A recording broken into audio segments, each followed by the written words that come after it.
Your transformation begins the moment you decide to stop living in the shadows of your past. Imagine waking up every single day with a fire inside you, knowing exactly who you are and what you're capable of. No more hesitation, no more self-doubt. You're on the path to becoming someone unrecognizable, someone unstoppable. If you've ever felt like you're stuck, like you're not living up to your true potential, this audiobook is your game changer. What you're about to discover will give you the tools to completely disappear the version of yourself that's been holding you back and step into the person who dominates, who is in control of their destiny. This isn't just about making small changes. It's about shifting your entire mindset, your habits, and your future. Stick with me, because this is the transformation you've been waiting for. It's time to create the life you've always wanted, starting right now. Chapter 1. The Courage to Disappear. You're standing at a crossroads right now. You've probably felt the pull of the noise and chaos around you for a while, the constant pressure to keep up, to be seen, to have more. You've probably been chasing something for so long, but deep down, you know it's not making you any happier. There's a certain peace in disappearing from everything that holds you back. The noise, the distractions, the expectations. There's a quiet power in learning how to remove yourself from everything that's stopping you from becoming the person you were always meant to be. What if I told you that the first step to truly transforming yourself, becoming unstoppable, focused, and entirely in control, is learning how to disappear? Not physically, but mentally. Disappearing from the distractions that weigh you down and keep you stuck in the same loop of unfulfilled goals and broken promises.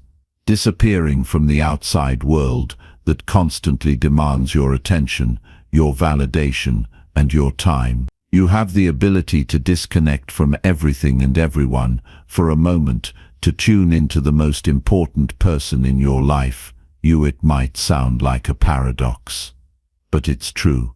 To transform, you first have to disappear. Let me explain what this means and how it can change everything for you. The world today is more connected than ever before.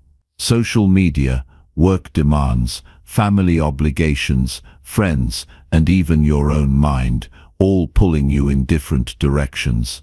And here's the thing, you cannot hear your own voice over all the noise. It's like trying to hear a whisper in a crowded room. You've got so many things demanding your time and attention, but what about your own desires? Your own dreams? The real you who's been pushed to the background for far too long. The courage to disappear is about stepping back, even if just for a short time, and asking yourself, what do I really want? Who am I when no one's looking? What truly matters to me? It's easy to get swept up in the momentum of life, to be dragged along by the currents of everyone else's desires. But to transform yourself, you must first have the courage to step away from everything that isn't your truth. The truth is, most of us are terrified of disappearing. We fear being alone with our thoughts. We fear what we might find when we're not distracted by the noise. But what if I told you that the silence is where your power lies? When you disappear from the chaos, from the pressures to perform, from the constant need to be seen and heard, you'll discover the quiet strength inside of you that's been waiting to be unleashed. Now, disappearing doesn't mean checking out of life completely. It doesn't mean abandoning the people you love or disconnecting from your responsibilities. What it means is learning to be still, to disconnect from the constant barrage of external input, and to tune into your own internal guidance. Think of it as hitting the reset button for your life. We're all conditioned to live in a state of doing. We're told that we must constantly be busy, constantly choosing, constantly striving. And while action is important, it's only through moments of stillness that we can access our deepest potential. It's in the quiet moments that you'll discover who you really are and what you're truly capable of. So how do you begin to disappear in a world that's constantly demanding your attention? It starts by getting comfortable with solitude. You need to carve out moments every single day where you're not answering emails, scrolling through social media, or doing anything that takes your focus away from yourself. These moments are crucial for your growth. In these moments you begin to hear your own voice. You can finally listen to your thoughts, your desires, and your heart's true calling. And this is where the real transformation happens. Once you begin to listen to yourself, once you start to reconnect with who you truly are, you begin to shed the layers of expectations that have been placed on you. You start to see the patterns in your life that have been holding you back. You start to realize that you've been living for everyone else but yourself, and when you're ready, when you've built up the strength and clarity, you can begin to step into your true self. But here's the key: disappearing isn't easy. It takes discipline, it takes courage, it takes vulnerability. It takes the strength to let go of old identities, old beliefs, and old habits. It's easy to say, "I want to change," but it's a whole different thing to actually take action. The courage to disappear means you're willing to step into the unknown. You're willing to walk away from the comfort zone of familiarity and into a new version of yourself that is still unfolding. This is where most people falter. They're afraid of what they'll find when they step away from the noise. They're afraid of the silence. But here's the thing: the silence is where all the answers lie. It's in the silence that you find your true desires. It's in the silence that you find your inner strength.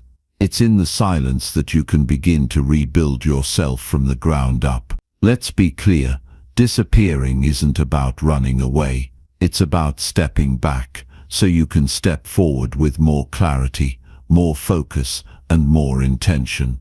It's about removing the distractions, so you can hear the voice inside that's been trying to speak to you all along. To start disappearing, begin by setting boundaries. Say no more often. Protect your time. And when you feel the urge to fill the silence with distractions, resist it. Embrace the quiet moments. They're where the transformation begins. And when you do this consistently, you'll start to see changes. The noise won't have the same grip on you anymore. You'll feel more in control of your time, your energy, and your life. You'll be able to focus on what truly matters: your goals, your growth, and your dreams. The courage to disappear is the courage to own your life. The moment you start disappearing from the noise and distractions, you'll see just how much more focused and driven you become. You'll realize that the power to change your life has always been in your hands. It just took a moment of silence, a moment of disappearing, to help you hear it. Now take that first step. Disappear for just a moment each day. Reconnect with your true self. When you do, you'll find the courage to transform your life in ways you never imagined. The world is waiting for you to step into the person you were always meant to be. And the journey begins with the courage to disappear. Chapter 2. How to train your brain for unstoppable focus. Imagine a world where distractions don't hold you back. A world where your mind is sharp, your attention is laser-focused, and you're able to push through any obstacle that comes your way without losing your grip on what matters. You can achieve this. You have the power within you to train your brain to be a force of nature, a tool that works for you, not against you. The secret is unlocking your mind's potential, and with the right techniques, you'll develop a level of focus that most people only dream about. It all starts with your brain. Right now, your mind is like a sponge, constantly soaking up information. Some of it's useful, but much of it is noise, distractions, thoughts that pull you away from your goals, fleeting impulses that interrupt your flow. But what if you could control what your mind soaks in? What if you could choose where your focus goes and have the discipline to keep it there? The good news is, you can. It's all about training your brain to become your ally in the pursuit of your goals. Training your brain to focus isn't something that happens overnight. It's like building any other muscle in your body. At first, it might feel hard. You may get distracted easily, feel frustrated with yourself, or find your mind wandering at the worst possible times. But with consistency, persistence, and the right techniques, you'll start to build focus into a habit. Your brain will no longer be the source of your distractions. It will be your powerhouse for achievement. Start by recognizing that the way you focus isn't about sheer willpower. It's about creating the right environment for focus to thrive. You can't expect to maintain unstoppable focus in a chaotic environment. If you're surrounded by noise, interruptions, or constant distractions, your brain will always be battling for your attention. So the first step is creating a space where focus can flourish. This means organizing your surroundings in a way that removes distractions. Clear your workspace, turn off notifications on your phone, and make sure you're in an environment where you can give your full attention to the task at hand.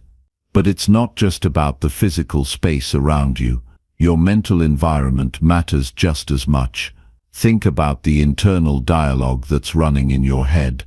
How often are you telling yourself that you can't focus, that your mind is too scattered, or that you just don't have the discipline to stick with something? These thoughts are distractions in themselves. The first thing you need to do is stop the negative self-talk. Instead of saying, "I can't focus," start saying, "I am learning to focus. I am training my brain to be more disciplined." This shift in mindset is powerful because you're telling your brain that it's capable of improvement. You're no longer a passive observer of your thoughts. You're the one in control, and that's where the real transformation begins. Another critical aspect of training your brain for focus is understanding the importance of repetition. Just like physical exercise, building focus takes consistent practice. Start small. Set aside 10 to 15 minutes each day where you give your undivided attention to a single task. No multitasking, no checking your phone, just pure, uninterrupted focus. At first, it might feel uncomfortable. Your mind will likely wander. You might start thinking about everything you should be doing instead, but don't be discouraged. Every time you catch your mind drifting and gently bring it back to the task at hand, you're strengthening your ability to focus. This is how you build mental muscle. As you get better at sustaining your focus for short periods of time, you can gradually increase the length of time you spend in this state of deep concentration. Over time, your brain will learn to stay on track longer and longer. It will become second nature to block out distractions, and your productivity will skyrocket. What was once a struggle will become effortless. The key is consistent practice, not perfection. Another tool that will help you strengthen your focus is mindfulness. Mindfulness isn't just about sitting quietly and meditating, though that can be helpful too. It's about being aware of where your mind is and gently guiding it back to the present moment whenever it starts to wander. Practicing mindfulness helps you become aware of your thoughts, allowing you to identify when you're slipping into distraction.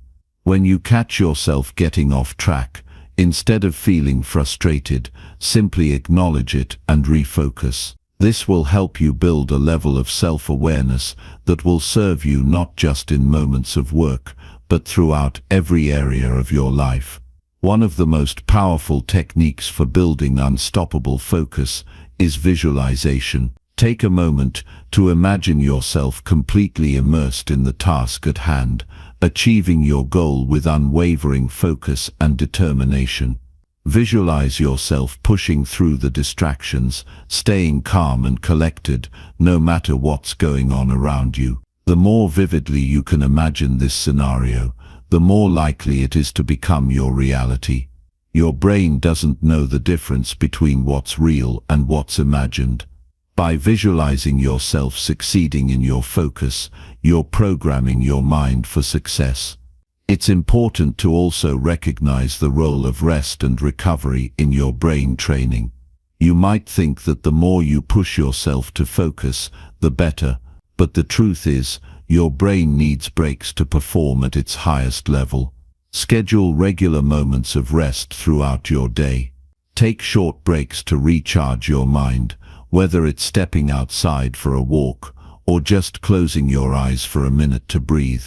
These moments of recovery will help you sustain your focus over long periods and prevent burnout. As you begin training your brain, it's essential to be patient with yourself. It's easy to feel discouraged when you don't see immediate results, but remember, true focus is built over time. It's not about being perfect, it's about making steady progress. Celebrate the small victories along the way. Each time you bring your mind back to the task at hand, you're making progress. And when you look back after weeks, months, or years of consistent practice, you'll be amazed at how far you've come. The power to train your brain for unstoppable focus lies in your hands. It's not about being born with exceptional discipline or extraordinary willpower. It's about learning how to master your mind, how to block out the noise, and how to consistently practice the art of concentration.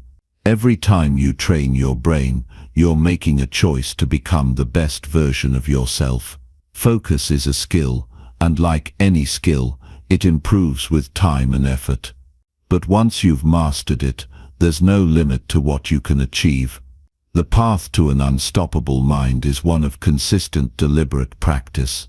It's about creating the right environment, shifting your mindset, and using powerful tools like mindfulness and visualization to build the mental strength necessary to overcome any challenge.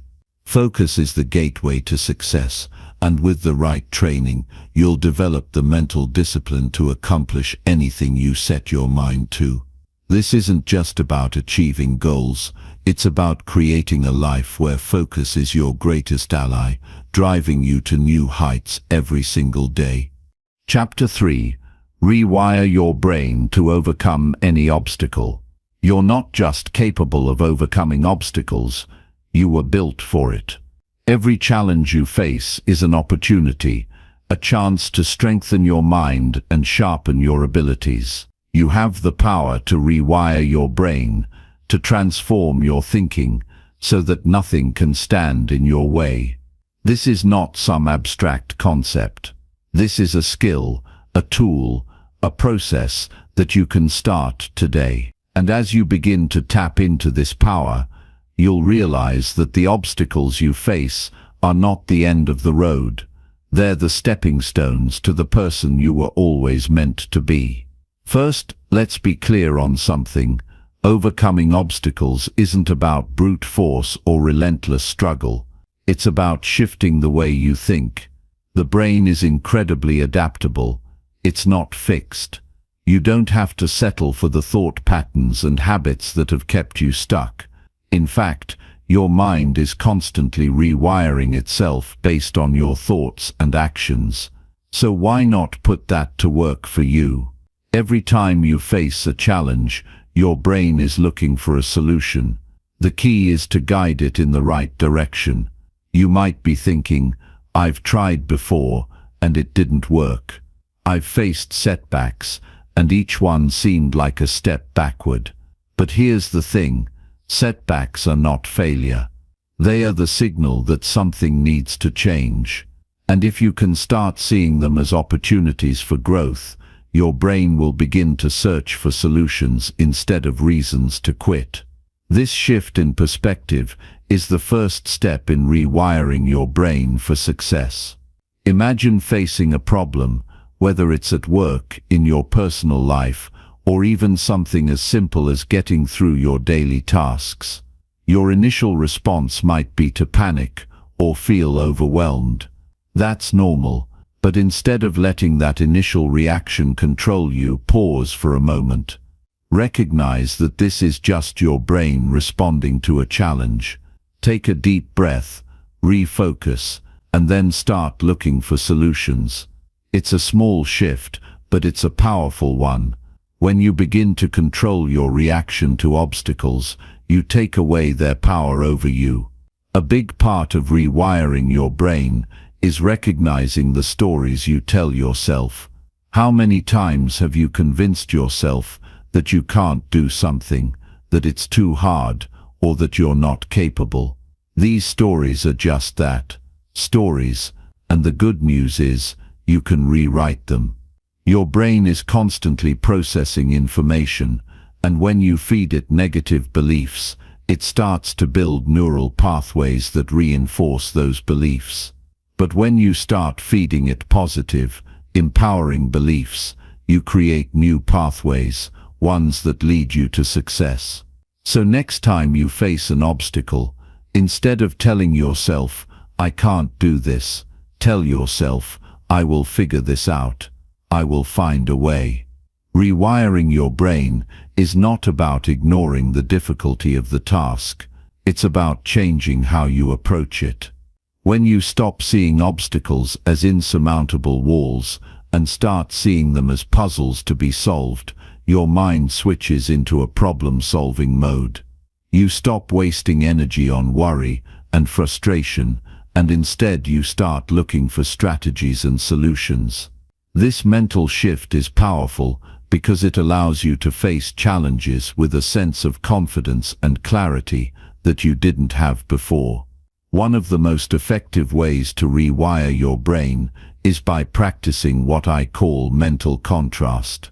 This involves envisioning your goal, what you want to achieve, and then mentally contrasting it with the obstacles you might face.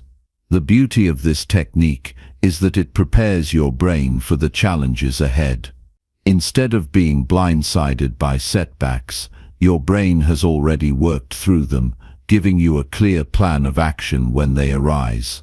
When you pair this mental preparation with positive visualization, you create a powerful mental roadmap that guides you towards success. But here's the catch: just visualizing success isn't enough. You need to take action. Your brain is wired for action. The more you act, the stronger the neural pathways become. The more you face obstacles head-on and push through them, the more your brain strengthens its ability to overcome them in the future. The key is to start small. Don't wait for the big obstacle to show up before you begin. Start by tackling smaller challenges with the same mindset.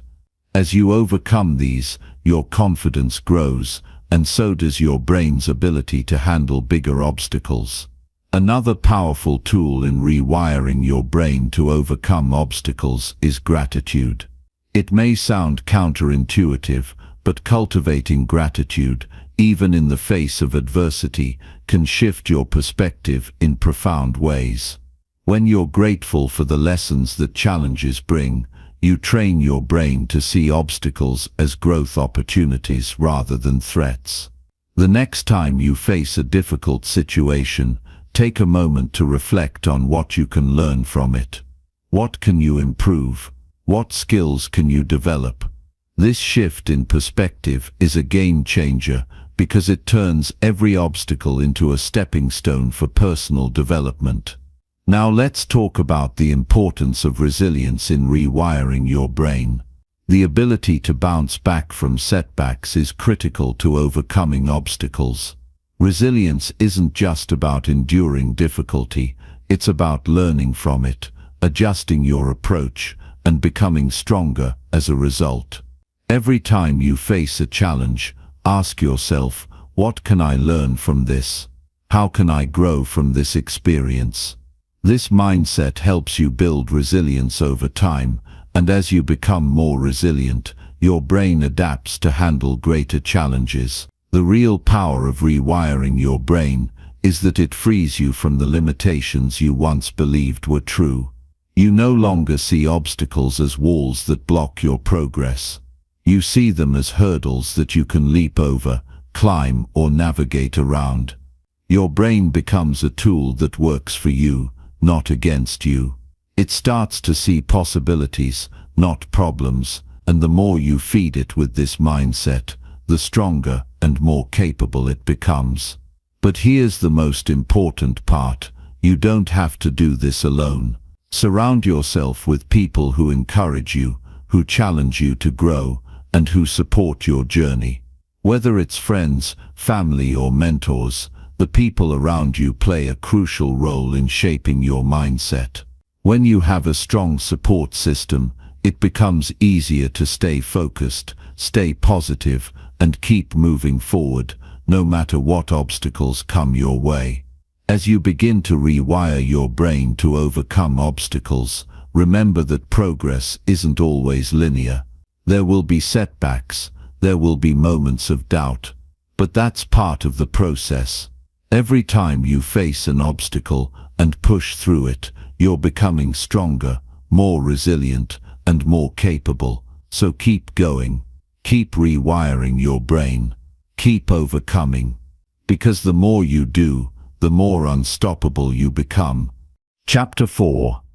How to eliminate fear and take bold action. Right now, inside of you, there's a force waiting to be unleashed.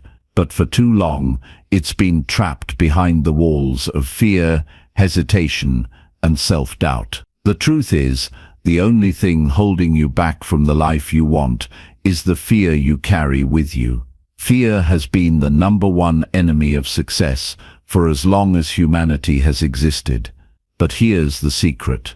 Fear is nothing more than a figment of your imagination. It's a false belief, a shadow that disappears the moment you face it head-on. When you learn to eliminate fear and take bold action, you'll unlock the potential you've always known was there. The key to defeating fear is to recognize that fear is not a part of you. It's not who you are. Fear is a reaction, a response to something you've imagined, something that hasn't even happened yet. We fear failure, we fear the unknown, we fear rejection, and all of it is based on imagined scenarios, not the reality of what's in front of us. And here's the most important thing to understand. Fear is normal. Every successful person, every visionary, every leader, at some point in their lives, has faced fear. But what separates them from the ones who don't make it is that they chose to act in spite of it. Fear is never going to disappear completely, but your ability to move forward, even with fear in your heart, is what will create the life you desire. Think about it. How many times have you been on the edge of taking action, but held yourself back because of fear? Maybe it's starting that new business, asking for the promotion, or speaking your truth to someone you care about. Every time you hold back, you're giving your fear more power over you. It's like sitting in a dark room with a locked door. You have the key, but you're too afraid to open it. You're too afraid of what's on the other side, when the reality is, the moment you open that door, you're free. You step into the life you've always wanted, and that door no longer has a hold on you. But you have to act. Fear wants you to stay where it's comfortable, to keep you in your familiar cage. But once you realize that the key to freedom is within your grasp, you begin to see that every ounce of fear is just a challenge waiting to be overcome. You're not going to conquer fear with brute force. You're going to conquer it with courage. Courage is not the absence of fear, it's the decision to act in spite of it. You don't need to wait for the fear to vanish. You don't need to wait for everything to feel perfect. If you wait for perfect conditions, you'll wait forever. The key is to take action, even when it feels scary, even when you're unsure.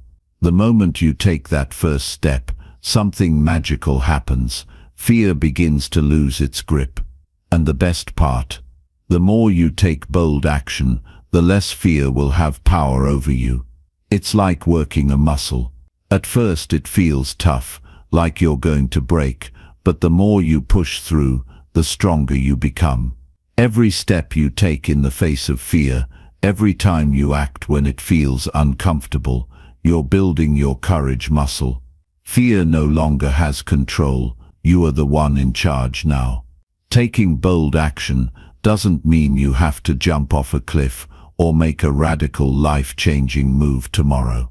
Bold action can be as simple as making that one phone call, sending that email, or taking that small step toward your goal. It's about making a commitment to yourself to show up, no matter what. The more you show up, the more confidence you build, and the less you let fear hold you back. Let's talk about one of the biggest myths surrounding fear, that it's dangerous. Fear has been programmed into us as something we need to avoid, something we should be afraid of. But fear doesn't control your future unless you let it. The more you avoid fear, the more you let it dictate your life. But when you face it head-on, you realize it's not as powerful as you thought. It's just a feeling, a reaction to something that hasn't even happened yet.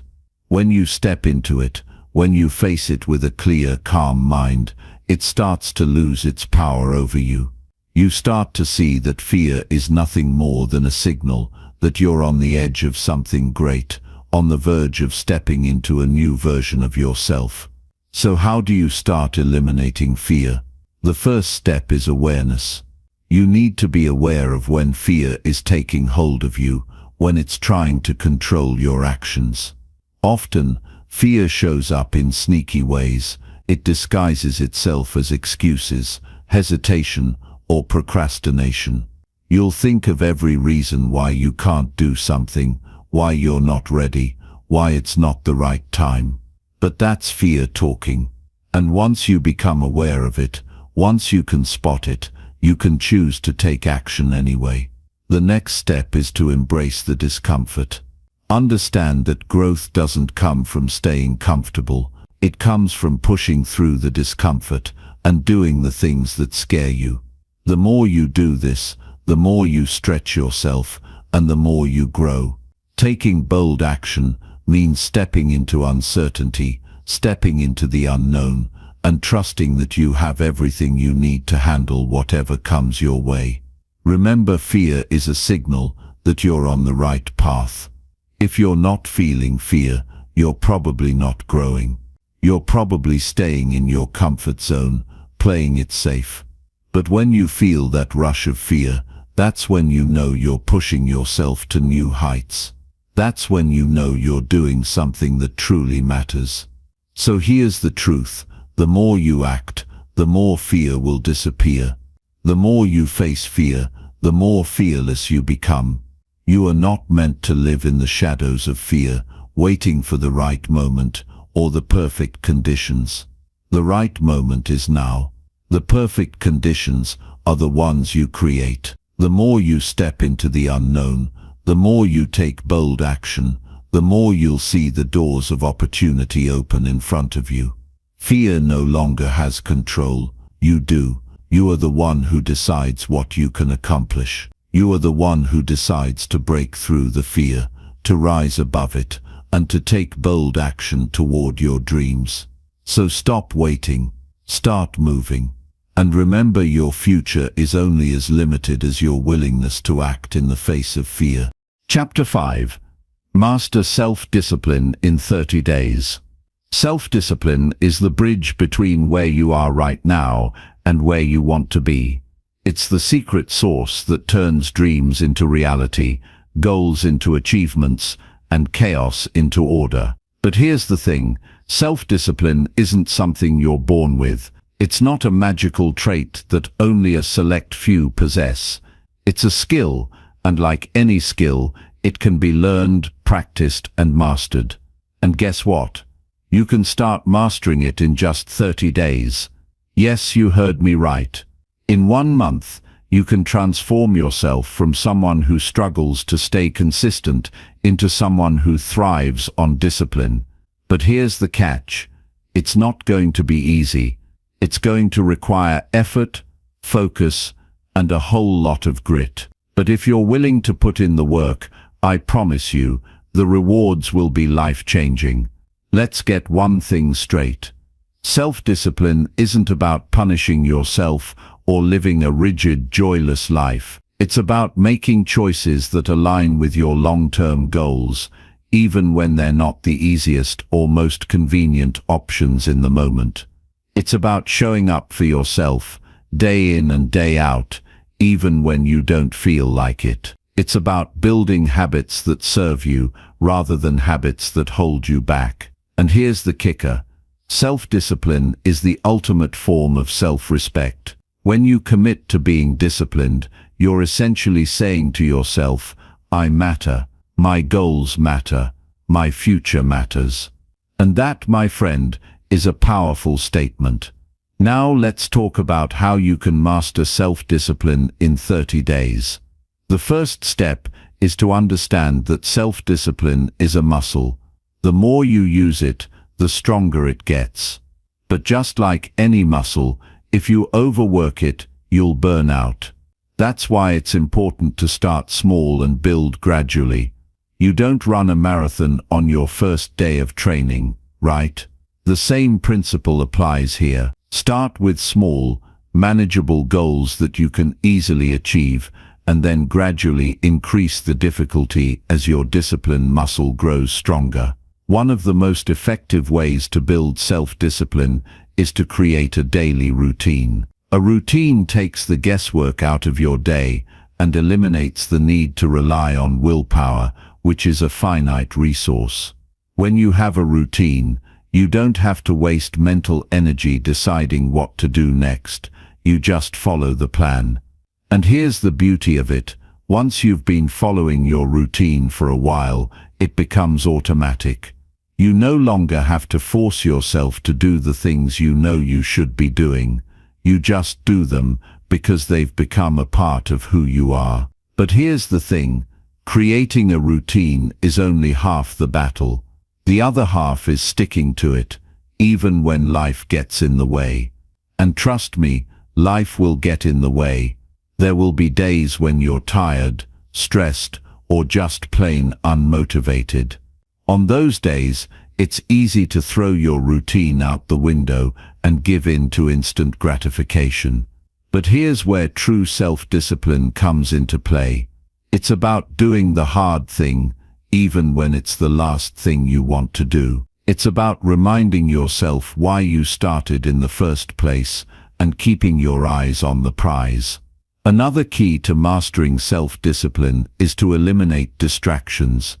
Let's face it, we live in a world that's designed to distract us. From social media notifications to endless streaming options, there's always something vying for our attention. And if you're not careful, these distractions can derail your progress and sabotage your discipline. That's why it's crucial to create an environment that supports your goals rather than one that undermines them. Turn off your phone, block distracting websites, and create a space where you can focus on what really matters. Now let's talk about accountability. One of the biggest challenges of self-discipline is staying consistent when no one is watching. It's easy to stay disciplined when you have a boss, a coach, or a teacher holding you accountable. But when you're on your own, it's a different story. That's why it's important to find ways to hold yourself accountable. One effective method is to track your progress. Whether it's a journal, a habit tracker, or a simple checklist, seeing your progress in black and white can be incredibly motivating. It's a tangible reminder of how far you've come and how much closer you are to your goals. Another powerful tool for building self-discipline is visualization. Take a few minutes each day to visualize yourself achieving your goals. Picture yourself as the disciplined, focused, and successful person you want to become. See yourself sticking to your routine, overcoming obstacles, and celebrating your victories. The more vividly you can imagine your success, the more motivated you'll be to make it a reality. Visualization is like a mental rehearsal. It prepares your mind for the challenges ahead and reinforces your commitment to your goals. But here's the thing, self-discipline isn't just about what you do, it's also about what you don't do. It's about saying no to the things that don't align with your goals, even when they're tempting. It's about resisting the urge to procrastinate, to give in to distractions, or to take the easy way out. And let me tell you, saying no can be incredibly difficult, especially when it means disappointing others or missing out on something fun. But here's the truth. Every time you say no to something that doesn't serve you, you're saying yes to something that does. You're saying yes to your goals, your dreams, and your future self. Now let's talk about the role of self-compassion in self-discipline. It's important to remember that no one is perfect.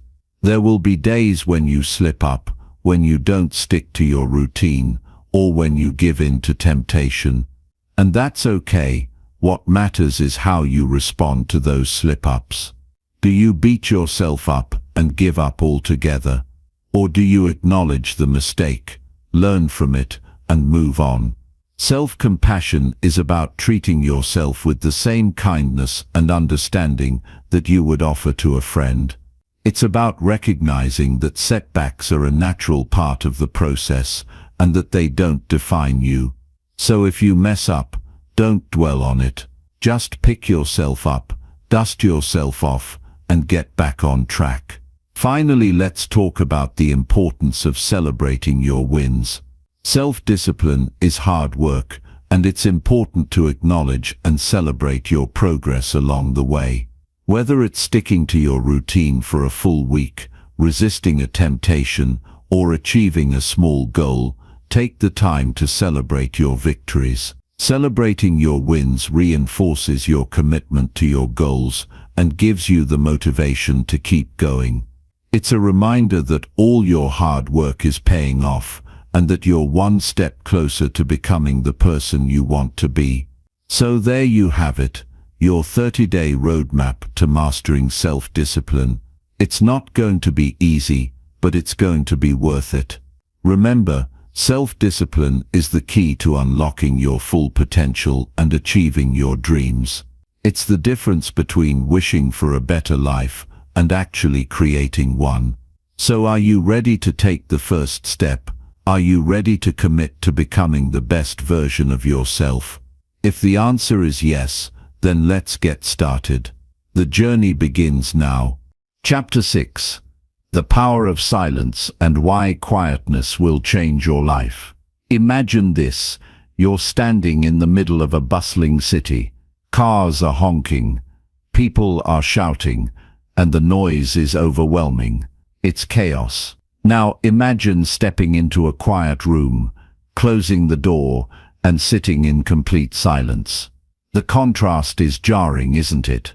That's because silence has a power that noise can never replicate.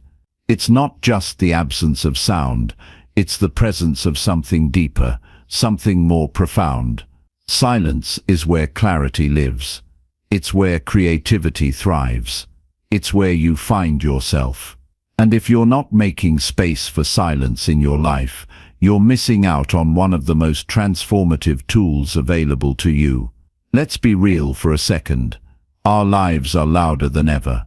Not just in the literal sense, but in every way.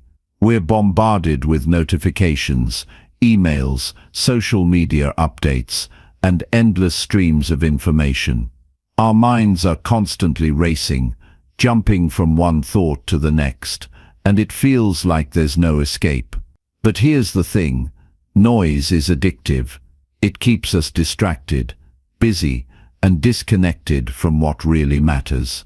And the more we fill our lives with noise, the harder it becomes to hear our own thoughts, let alone our own intuition.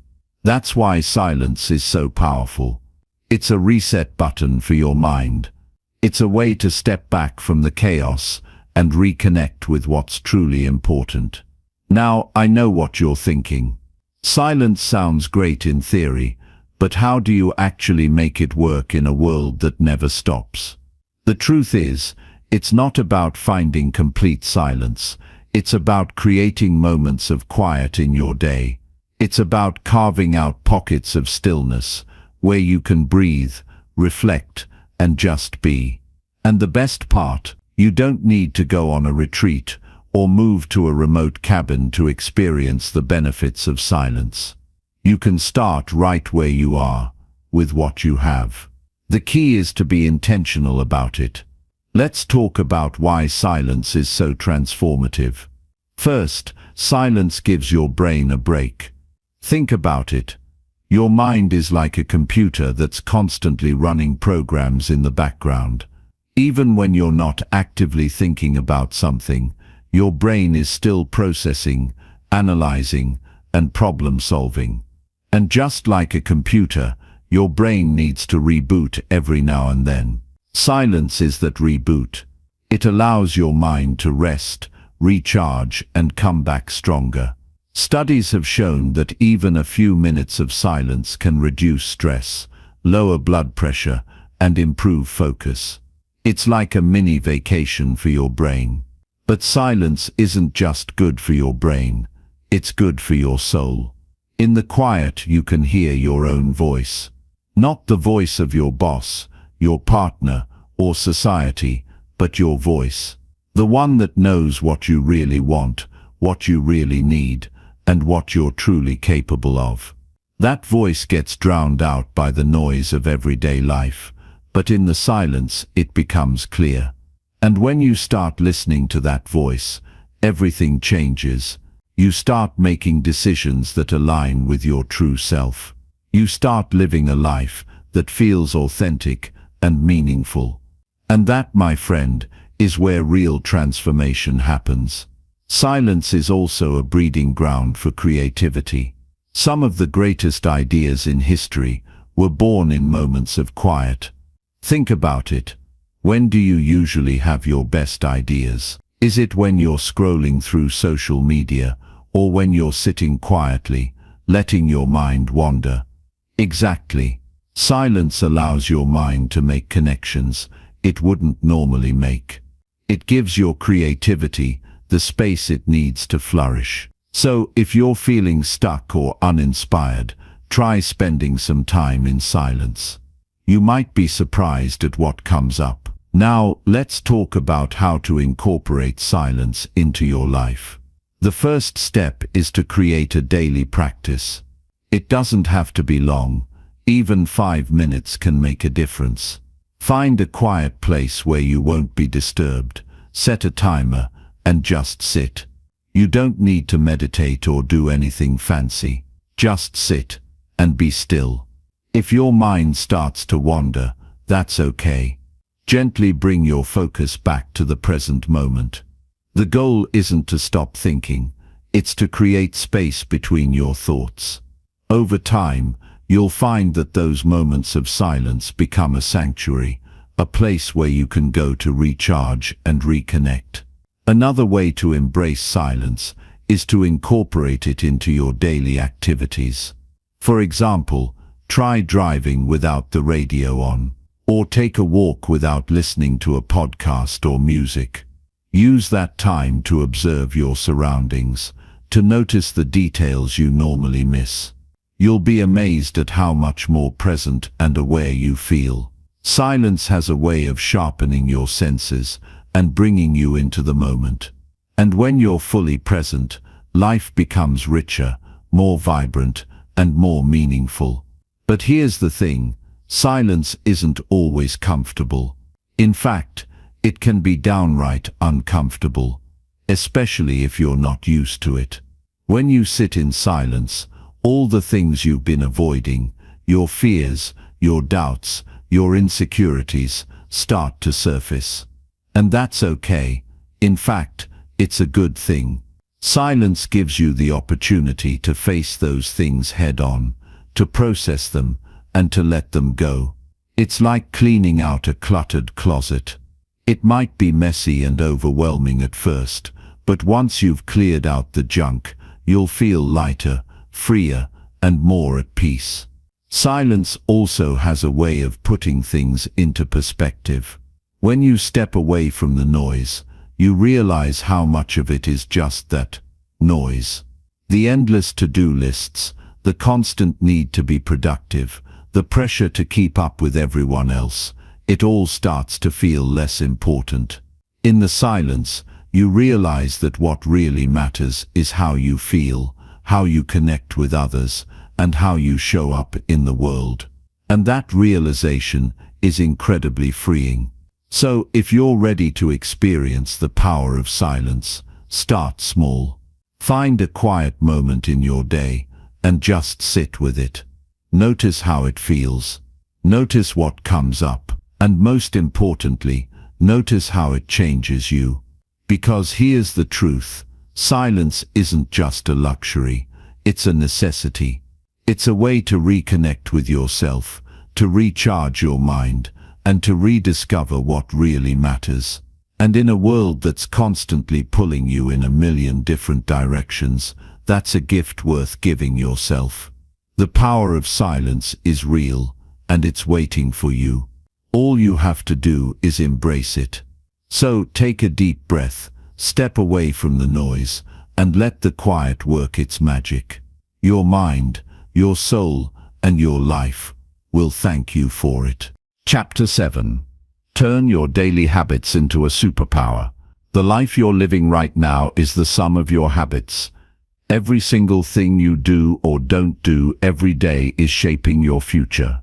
The way you wake up, the way you spend your time, the way you talk to yourself, the way you handle stress, it's all part of a pattern, a blueprint that's either building you up or tearing you down.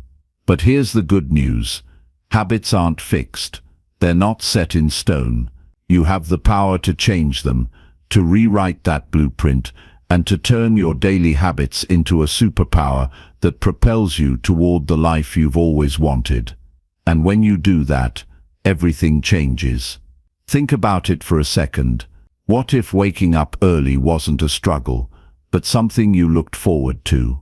What if eating healthy wasn't a chore, but a natural part of your day? What if exercising, reading, or working on your goals felt as automatic as brushing your teeth? That's the power of habits. They take the things that feel hard and make them easy. They take the things that feel impossible and make them inevitable. And the best part, you don't need to be extraordinary to build extraordinary habits. You just need to be consistent. Because consistency, my friend, is where the magic happens. Now let's get real for a moment. Building new habits isn't always easy. In fact, it can be downright frustrating. You start with all this motivation, all this excitement, and then life gets in the way. You get busy, you get tired, you get distracted, and before you know it, you're back to your old ways. Sound familiar? Here's the thing, that's not failure. That's just part of the process. The key is to keep going, to keep showing up, even when it's hard. Because every time you show up, you're strengthening that habit muscle. And over time, it gets stronger and stronger, until one day, it's just who you are. So how do you turn your daily habits into a superpower? It starts with understanding how habits work. Every habit has three parts: a cue, a routine, and a reward. The cue is what triggers the habit, the routine is the habit itself, and the reward is what reinforces it. For example, let's say you want to start a habit of going for a run every morning. The cue might be putting on your running shoes, the routine is the run itself, and the reward is the feeling of accomplishment you get afterward.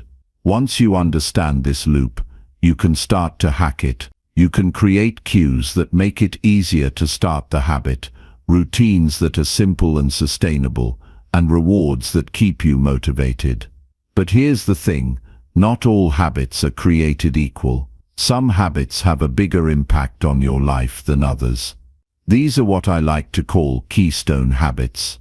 Keystone habits are the ones that create a ripple effect, influencing other areas of your life in positive ways. For example, exercising regularly is a keystone habit because it doesn't just improve your physical health, it also boosts your mood, increases your energy, and makes you more productive. Similarly, journaling is a keystone habit because it helps you process your thoughts, set goals, and stay focused. When you identify and focus on your keystone habits, you amplify their impact and create positive change in multiple areas of your life at once. Now let's talk about how to actually build these habits. The first step is to start small, like really small. Most people make the mistake of trying to change too much too soon, and that's why they fail. Instead of trying to overhaul your entire life overnight, focus on one tiny habit that you can easily incorporate into your day. For example, if you want to start meditating, don't aim for 30 minutes right away. Start with 1 minute, just 1 minute of sitting quietly and focusing on your breath. It might not seem like much, but it's enough to get the ball rolling. And once you've mastered that 1 minute, you can gradually increase it. The key is to make the habit so easy that you can't say no. Another important aspect of building habits is to create a supportive environment. Your environment has a huge impact on your behavior, whether you realize it or not. If you're trying to eat healthier, but your kitchen is filled with junk food, you're setting yourself up for failure. On the other hand, if you stock your fridge with healthy options and keep the junk food out of sight, you're making it easier to stick to your goals. The same principle applies to other habits. If you want to read more, keep a book on your nightstand. If you want to exercise more, lay out your workout clothes the night before. Small changes like these can make a big difference.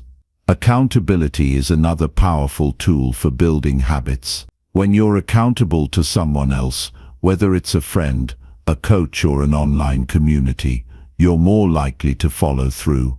That's because accountability adds an extra layer of motivation.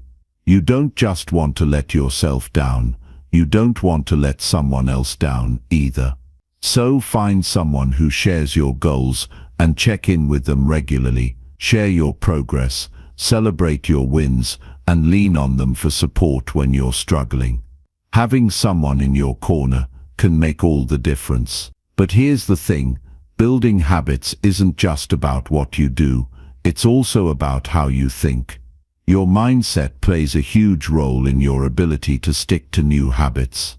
If you approach habit building with a sense of curiosity and experimentation, rather than pressure and perfectionism, you're much more likely to succeed. Instead of beating yourself up when you slip up, ask yourself what you can learn from the experience. What worked? What didn't? What can you do differently next time? When you approach habit building as a learning process, rather than a pass-fail test, you take the pressure off and make it more enjoyable. Finally, let's talk about the importance of celebrating your wins. When you're building new habits, it's easy to focus on how far you still have to go, rather than how far you've come. But here's the truth, every small win is worth celebrating. Every time you choose the salad over the fries, every time you go for a walk instead of scrolling through social media, every time you sit down to meditate instead of hitting snooze, that's a win. And when you celebrate those wins, no matter how small, you reinforce the behavior and make it more likely to stick. So take a moment to acknowledge your progress. Give yourself a pat on the back. You're doing better than you think. The bottom line is this, your habits are your superpower. They have the power to transform your health, your relationships, your career, and your life. But like any superpower, they require practice, patience, and persistence. So start small, stay consistent, and keep going. Because every habit you build is a step toward the life you've always wanted. And when you turn your daily habits into a superpower, there's no limit to what you can achieve. Chapter 8.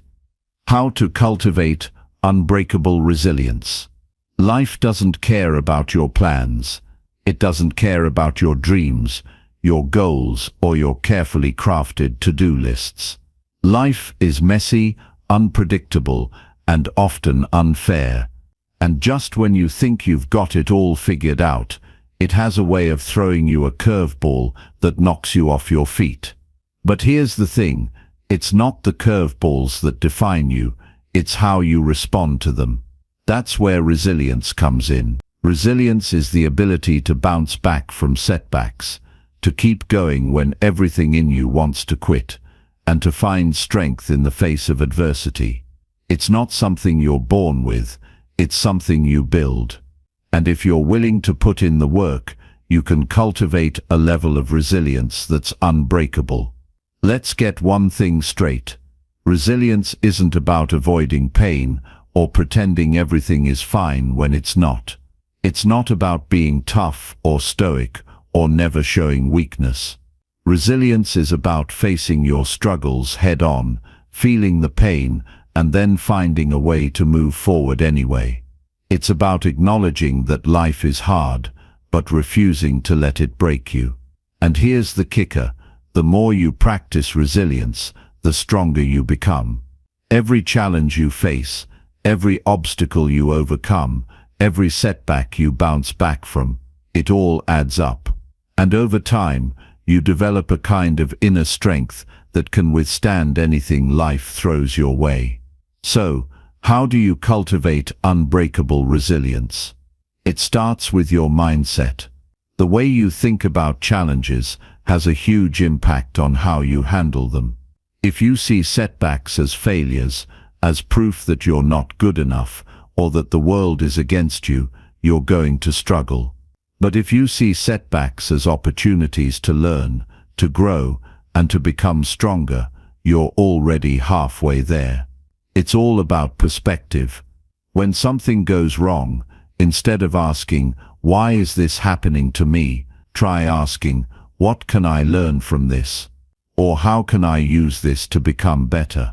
That shift in mindset can make all the difference. Another key to building resilience is to develop a strong sense of purpose. When you have a clear sense of why you're doing what you're doing, it's easier to keep going, even when things get tough. Your purpose is your anchor. It's what keeps you grounded when the storms of life are raging around you. So, take some time to think about your why. Why do you get up in the morning? What drives you? What are you passionate about? When you have a strong sense of purpose, setbacks become less about failure and more about stepping stones on the path to something greater. Let's talk about the importance of self-care. You can't pour from an empty cup, and you can't build resilience if you're running on empty. Taking care of yourself, physically, mentally, and emotionally, is essential. That means getting enough sleep, eating well, exercising regularly, and making time for activities that recharge you. It also means setting boundaries and saying no to things that drain your energy. Self-care isn't selfish, it's necessary. When you take care of yourself, you're better equipped to handle whatever life throws your way. Another powerful tool for building resilience is gratitude. When you're going through a tough time, it's easy to focus on everything that's going wrong. But if you can shift your focus to what's going right, even in small ways, it can make a world of difference. Gratitude helps you see the good in your life, even when things are hard. It reminds you that no matter how bad things seem, there's always something to be thankful for. And that perspective can give you the strength to keep going. Now, let's talk about the role of community in building resilience. You don't have to go through life's challenges alone. In fact, one of the best ways to build resilience is to lean on the people around you.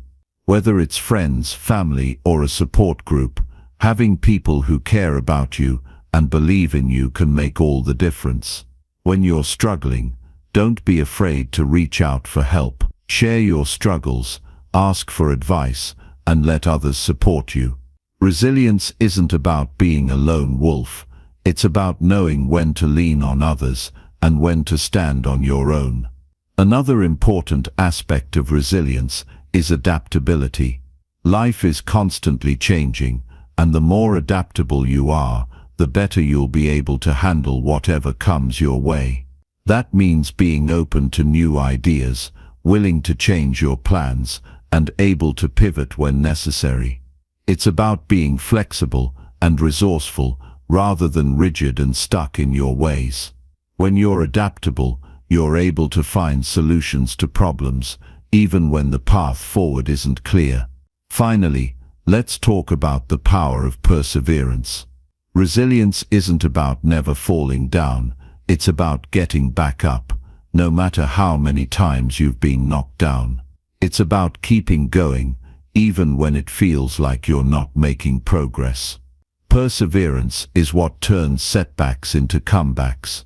It's what allows you to keep moving forward, even when the road is long and hard. And here's the thing, every time you persevere, you're building your resilience muscle. Every time you keep going, even when it's hard, you're becoming stronger, tougher, and more resilient. The bottom line is this: resilience is a skill, and like any skill, it can be learned and strengthened. It's not about avoiding challenges or pretending everything is fine. It's about facing your struggles head-on and finding a way to move forward. It's about developing a mindset that sees setbacks as opportunities, a sense of purpose that keeps you grounded, and a support system that helps you through the tough times.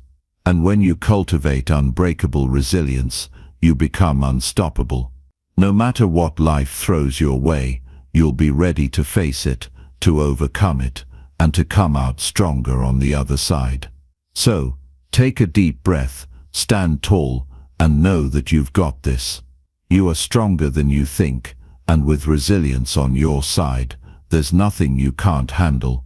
Chapter 9. How to stop caring what others think and live freely. Imagine this. You're standing in a room full of people, and every single one of them is looking at you, judging you, forming opinions about you. Sounds terrifying, right? But here's the thing, that room isn't real. It's in your head. And those people, they're not really judging you. They're too busy worrying about what everyone else thinks of them. The truth is, most of the time, people aren't thinking about you at all. They're thinking about themselves. And yet, so many of us live our lives as if we're constantly on stage, performing for an audience that doesn't exist. We shape our decisions, our actions, even our identities around what we think others will think of us. And in the process, we lose ourselves. But what if I told you that you could break free from that? What if I told you that you could stop caring what others think and start living freely, authentically, and unapologetically? It's not just possible, it's necessary. And it starts with understanding one simple truth. The only person whose opinion truly matters is your own. Let's get real for a moment. Caring what others think is natural. It's part of being human. We're social creatures, wired to seek approval and acceptance from our tribe. But here's the problem. When we care too much about what others think, we give away our power. We let other people's opinions dictate our choices, our dreams, and our sense of self-worth. And that's a recipe for a life of regret. Think about it. How many times have you held back because you were afraid of what someone might say? How many opportunities have you missed because you were worried about being judged? How much of your life have you spent trying to live up to someone else's expectations, only to realize that you've lost sight of your own? It's time to take that power back. It's time to stop living for others and start living for yourself. Now, I know what you're thinking. Easier said than done, right? After all, we live in a world that's constantly telling us how to look, how to act, how to be. Social media has turned us all into performers, curating our lives for likes and validation. It's exhausting. But here's the thing, you don't have to play that game. You don't have to conform to anyone else's standards. You don't have to seek approval from people who don't truly know you or care about you. The only approval you need is your own. And when you start living from that place, everything changes. You become freer, happier, and more authentic. You start making choices that align with your values, your passions, and your true self. And that, my friend, is where real freedom begins. So how do you stop caring what others think? It starts with self-awareness. You need to recognize when you're making decisions based on fear of judgment rather than your own desires. Pay attention to those moments when you feel yourself shrinking, holding back, or pretending to be someone you're not. Ask yourself, why am I doing this? Is it because I truly want to, or because I'm afraid of what someone might think? Once you start noticing these patterns, you can start to challenge them. You can start to make different choices, and over time those choices add up. They build a life that's truly yours, not someone else's. Another key to breaking free from the opinions of others is to cultivate self-compassion. So often, we care what others think because we're seeking validation. We want to feel worthy, accepted, and loved. But here's the truth. You don't need anyone else's approval to feel those things. You can give them to yourself. Start by treating yourself with kindness and understanding. When you make a mistake, don't beat yourself up. When you're struggling, don't judge yourself. Instead, talk to yourself the way you would talk to a friend. Remind yourself that you're human, that you're doing the best you can, and that you're worthy of love and acceptance just as you are. When you fill your own cup, you stop looking to others to fill it for you. Let's talk about the importance of setting boundaries. One of the reasons we care so much about what others think is that we let their opinions take up too much space in our lives. We allow people to criticize us, to judge us, to make us feel small. But here's the thing, you don't have to let them. You have the power to set boundaries. You have the right to say, this is my life, and I get to decide how I live it. That doesn't mean you have to cut people out of your life or stop caring about their feelings. It just means that you're no longer willing to let their opinions control you. It means that you're choosing to prioritize your own well-being and happiness over their approval. Another powerful tool for breaking free from the opinions of others is to focus on your own values. When you're clear about what matters to you, it's easier to make decisions that align with your true self, rather than what others expect of you. Take some time to think about your core values. What do you stand for? What kind of person do you want to be? What kind of life do you want to live? When you have a strong sense of your values, you can use them as a compass, guiding your choices and actions. And when you live in alignment with your values, you'll find that the opinions of others matter less and less. Now let's talk about the role of courage. Letting go of what others think takes courage. It means being willing to stand out, to be different, to be yourself, even when it's uncomfortable. It means being willing to risk judgment, criticism, and rejection. But here's the thing, courage isn't the absence of fear, it's the willingness to act in spite of it. Every time you choose to be yourself, even when it's hard, you're building your courage muscle. And over time, it gets stronger. You start to realize that the opinions of others don't have the power to define you or control you.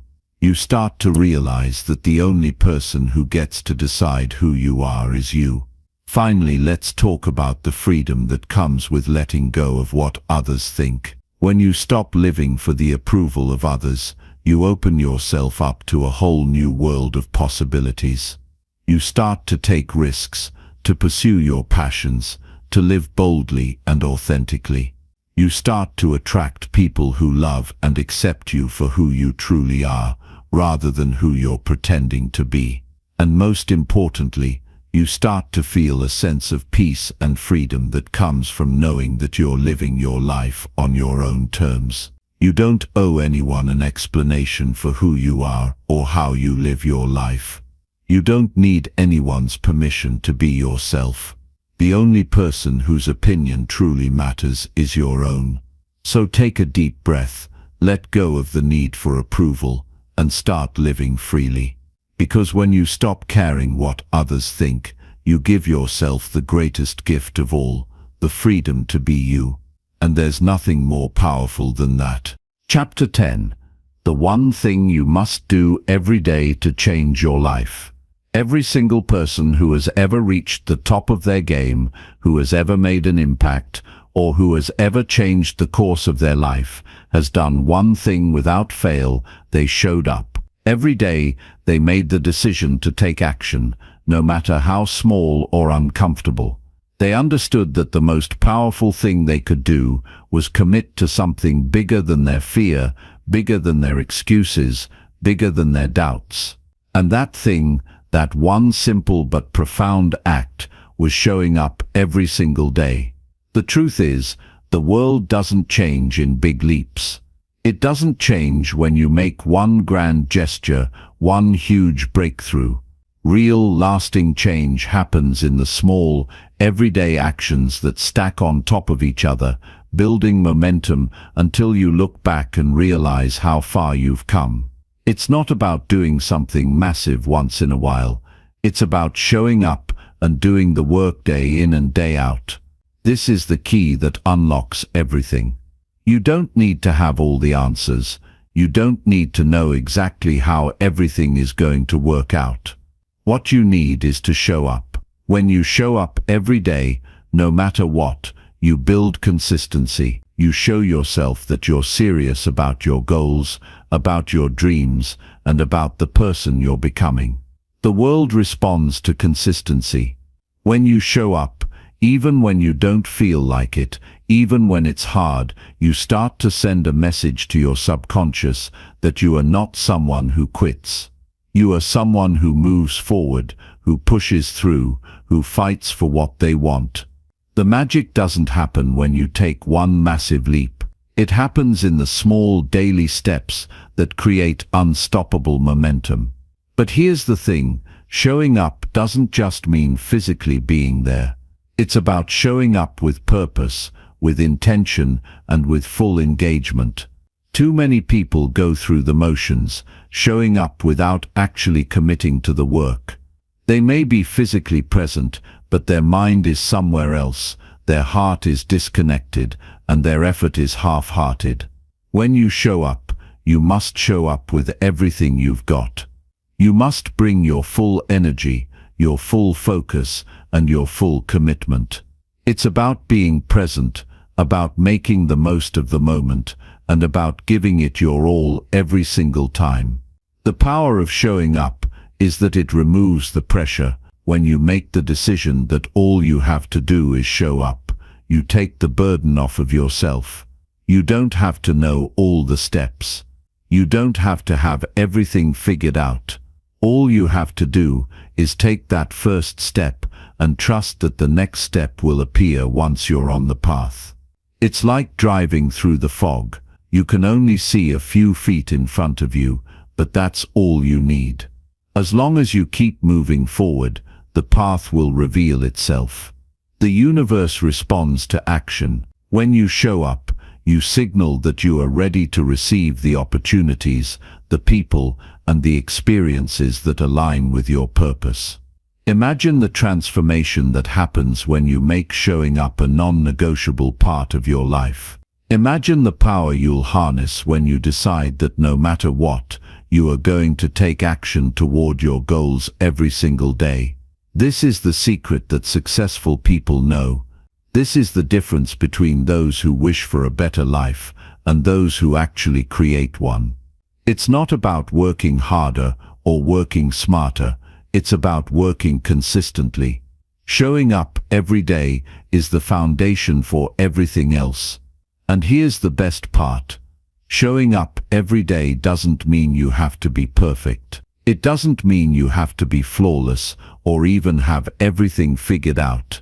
It means you're willing to take imperfect action. It means that you're not letting fear or uncertainty stop you. When you show up, you take what you have and do what you can with it. And that is enough. The magic is in the repetition. The magic is in the daily commitment. You don't have to get everything right. You just have to show up. There will be days when you don't feel like it. There will be days when you want to give up, when the obstacles feel insurmountable, when your energy is low, and when everything inside you says, quit. But those are the days when showing up matters the most. Those are the days that will define you. When you push through on those days, you prove to yourself that you are stronger than your doubts, stronger than your fear, stronger than your excuses. Those days build the character that success is made of.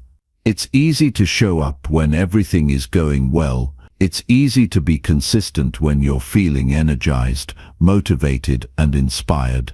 But the true test comes when life gets tough. That's when showing up becomes a choice. And when you choose to show up, no matter what, you choose to change your life. You choose to build the foundation for your success. You choose to say, I am in control. I will not let circumstances dictate my future.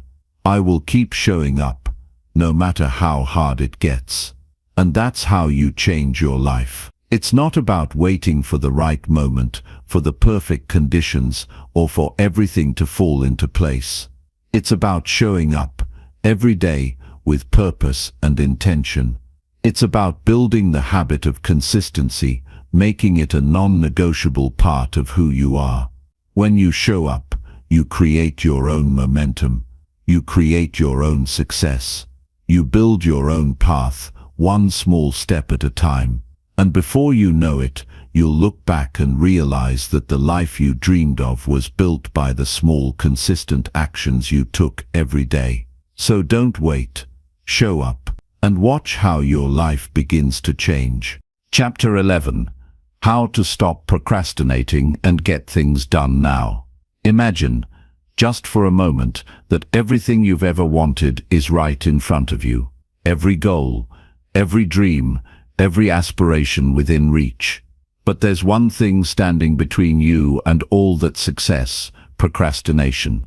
It's that nagging little voice that tells you, not right now, maybe later, or I'll start tomorrow. And guess what? Tomorrow never comes. It's easy to get caught up in the illusion of time, thinking there's always a better moment, always a more convenient time, always another day to start. But if there's one truth that every successful person knows, it's this: the only time you have is right now. The longer you delay, the further you push your dreams into the distance. But the moment you decide to take action is the moment your life begins to change.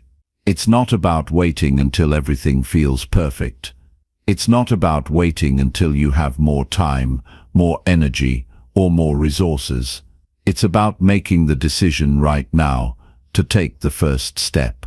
It's about breaking the cycle of procrastination and getting things done. Now, not later, not tomorrow. Because when you delay, you're not just putting off tasks, you're putting off your future. The cost of procrastination isn't just time, it's the potential of who you could be, the person you're meant to become. The key to overcoming procrastination is not to wait for motivation to strike. Motivation doesn't come from wishing, it comes from doing. The simple truth is that action precedes motivation. You won't feel motivated to start unless you take that first step, no matter how small it seems. That's the secret. Stop waiting for the perfect moment, the right mood, or the perfect circumstances. Just start. Take that first step, no matter how small, and watch how momentum begins to build.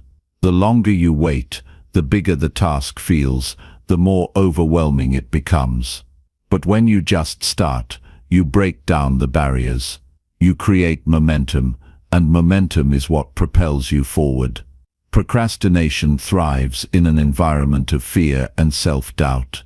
When you hesitate, it's because you're afraid of failing, of making mistakes, of not being good enough.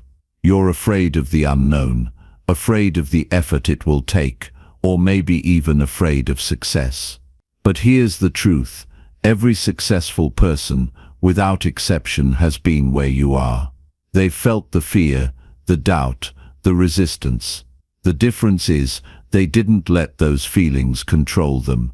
They acknowledged them, but they didn't let them dictate their actions. They didn't wait for the fear to go away. They acted in spite of it. The moment you realize that fear is simply a sign that you're on the verge of growth, you'll understand that procrastination is just a defense mechanism trying to protect you from the discomfort of change. But you've got to push through that discomfort if you want to get to the other side. You've got to stop letting fear dictate your life and start letting your actions create the future you desire. One of the biggest reasons we procrastinate is because we overwhelm ourselves by focusing on everything all at once. When you look at a task or a goal, it can seem like a mountain that's impossible to climb. But the secret is to break it down. Instead of focusing on the enormity of the task, focus on the smallest step you can take right now. Maybe it's writing a single paragraph. Maybe it's making one phone call. Maybe it's taking just 5 minutes to plan your next move. Whatever it is, the key is to start. Once you begin, you'll find that the mountain isn't as daunting as it first seemed. When you focus on one small step, the task becomes manageable and the momentum builds. Another powerful technique to break free from procrastination is setting deadlines for yourself. You don't need to wait for someone else to tell you when to finish something. You don't need to wait for the perfect moment to get started. Set your own deadlines. Give yourself a sense of urgency. This doesn't mean you have to rush through everything or put unnecessary pressure on yourself. It just means you're setting a clear timeline for when you want to accomplish something. By setting deadlines, you create a sense of responsibility. You turn your goals into commitments, and commitments get done. The simple act of having a deadline forces you to focus your energy and attention on what's important, and it takes away the excuse of "I'll do it later." One of the most powerful shifts you can make is to stop thinking of productivity as a struggle. Stop viewing work as something that's forced upon you.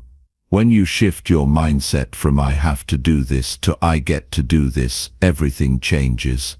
You begin to see the opportunity in every task, no matter how small. Instead of feeling burdened by your goals, you'll feel excited and empowered by them.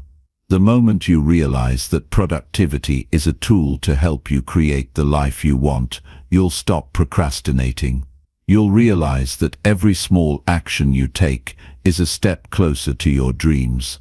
There's also an immense power in creating a routine. When you have a routine, procrastination doesn't stand a chance. A routine creates structure, and structure eliminates decision fatigue. When you wake up every day, knowing exactly what you need to do, and when you need to do it, you stop wasting time wondering what to do next. The decision has already been made. Your routine takes care of the thinking for you, and all you have to do is follow through. At the end of the day, procrastination is simply the gap between where you are and where you want to be. It's a pattern of avoidance, a habit of putting things off. But habits can be broken, and new, more productive ones can be formed. The first step is acknowledging the problem. The second is making a decision to act, and the third is taking action. Even if it's imperfect, even if it's small, once you begin to break free from procrastination, you'll see the power of small actions stacking up over time. You'll start to feel a sense of accomplishment, and with that, your motivation will grow. So here's the truth: you'll never feel ready to stop procrastinating. You'll never feel like you have it all figured out. But that doesn't matter. What matters is that you take action now. Start today, not tomorrow, not next week, but now. The moment you take that first step, you'll begin to break the chains of procrastination and step into your power. This is your time. This is your moment. Stop waiting for it to feel easy. Make it happen now. Chapter 12. The Secret to Achieving More in Less Time. Imagine looking at your to-do list, feeling overwhelmed by all the tasks you need to accomplish, but then realizing that there's a way to get it all done without burning yourself out. The truth is, you can achieve more in less time, and it's not about working harder or longer, it's about working smarter. We often get trapped in the mindset that more time equals more results, but that couldn't be further from the truth. If you want to truly succeed, if you want to unlock your full potential, then the key to getting more done is not about the hours you put in. It's about how you approach those hours, how you prioritize your energy, and how you make the most out of every single moment. Let's talk about productivity. When you hear that word, what comes to mind? You probably think of staying busy, checking off tasks, working non-stop. But here's the secret. It's not about filling your day with as many tasks as possible. It's about being intentional with your time and focusing on what truly matters. The most successful people don't waste time on trivial things. They focus on high-impact activities that move them closer to their goals. The more you learn to prioritize your time, the more you'll accomplish. It's not about how many hours you put in, but how much value you create during those hours. The truth is, you don't need to work yourself to exhaustion to achieve your dreams. You just need to be smart about your time. Think about this for a second. Every day, you have the same 24 hours as everyone else. That's right. You're not given extra time just because you want to achieve big things. What sets successful people apart is how they use that time. And that's where the secret lies. The most powerful people are the ones who have learned to manage their time efficiently. They know what needs to get done, they eliminate distractions, and they focus their energy on the tasks that will move them forward. They don't waste time on things that don't align with their purpose. And here's the kicker. The more you focus your efforts on the things that matter most, the more you'll accomplish in less time. One of the most powerful tools you have to achieve more in less time is learning to say no. The world will throw a million things at you, and if you try to do it all, you'll find yourself spreading too thin and getting nothing done. If you want to make progress, you have to learn to protect your time. You don't have to say yes to everything. In fact, saying no is one of the most empowering things you can do. When you say no to distractions, to unnecessary meetings, to tasks that don't align with your goals, you're creating space for the things that really matter. And that's where real success comes from. By narrowing your focus, you open up more time to work on the things that will propel you forward. But let's take it even further. It's not just about saying no to others, it's about saying no to yourself. How many times do you find yourself procrastinating, scrolling through social media, or getting distracted by things that aren't important? The first step to achieving more in less time is eliminating those distractions. Focus on the task at hand. Block out the noise. The more you train yourself to stay focused, the more you'll get done in a fraction of the time. Another key to achieving more in less time is understanding the power of deep work. We live in a world full of distractions. Every notification, every email, every ping from your phone pulls your attention away from what matters.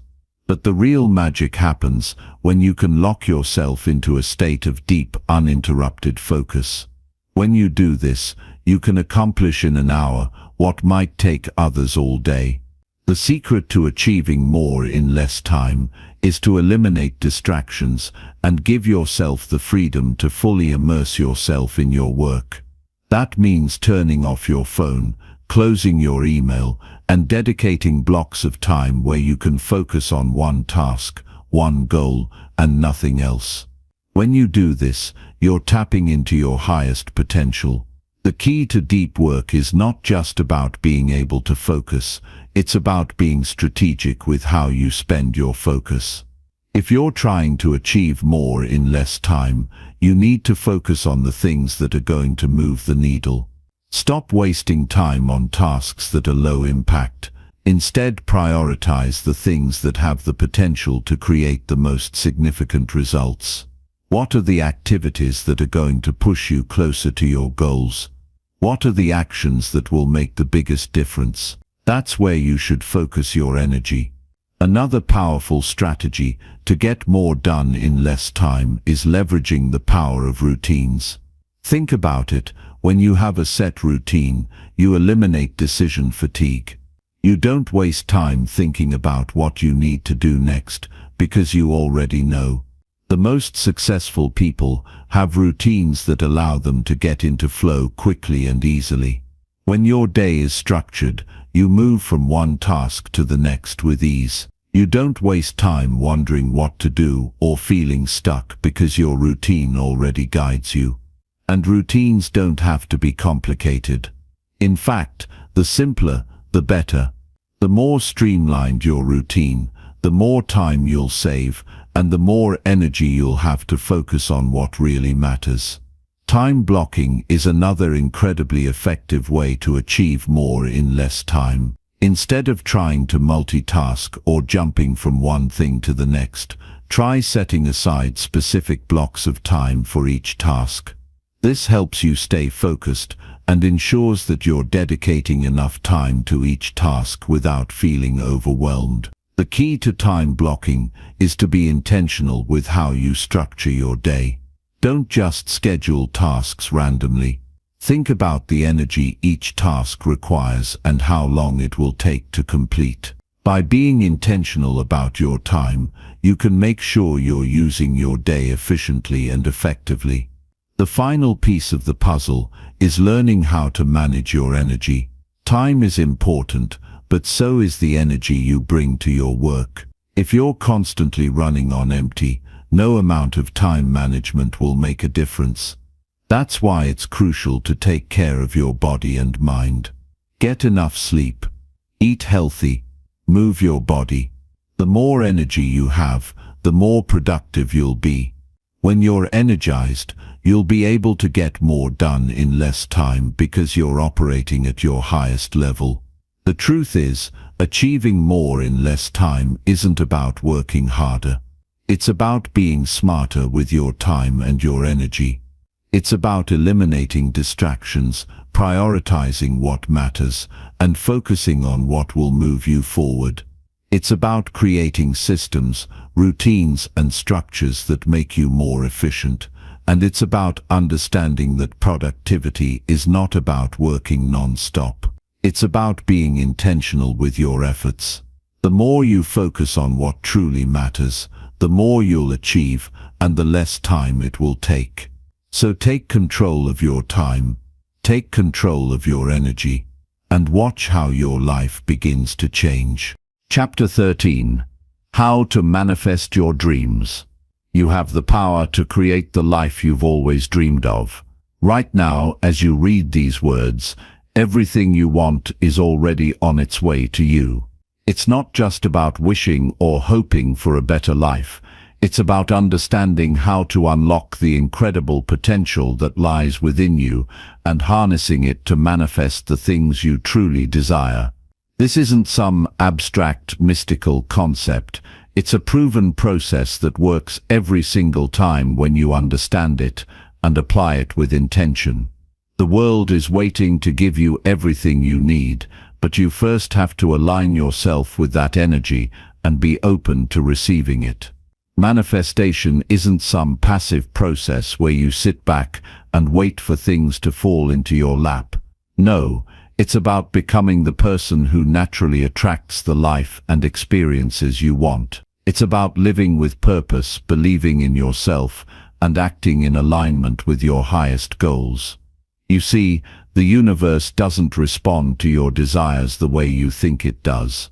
It responds to your energy, your actions, and most importantly, your belief.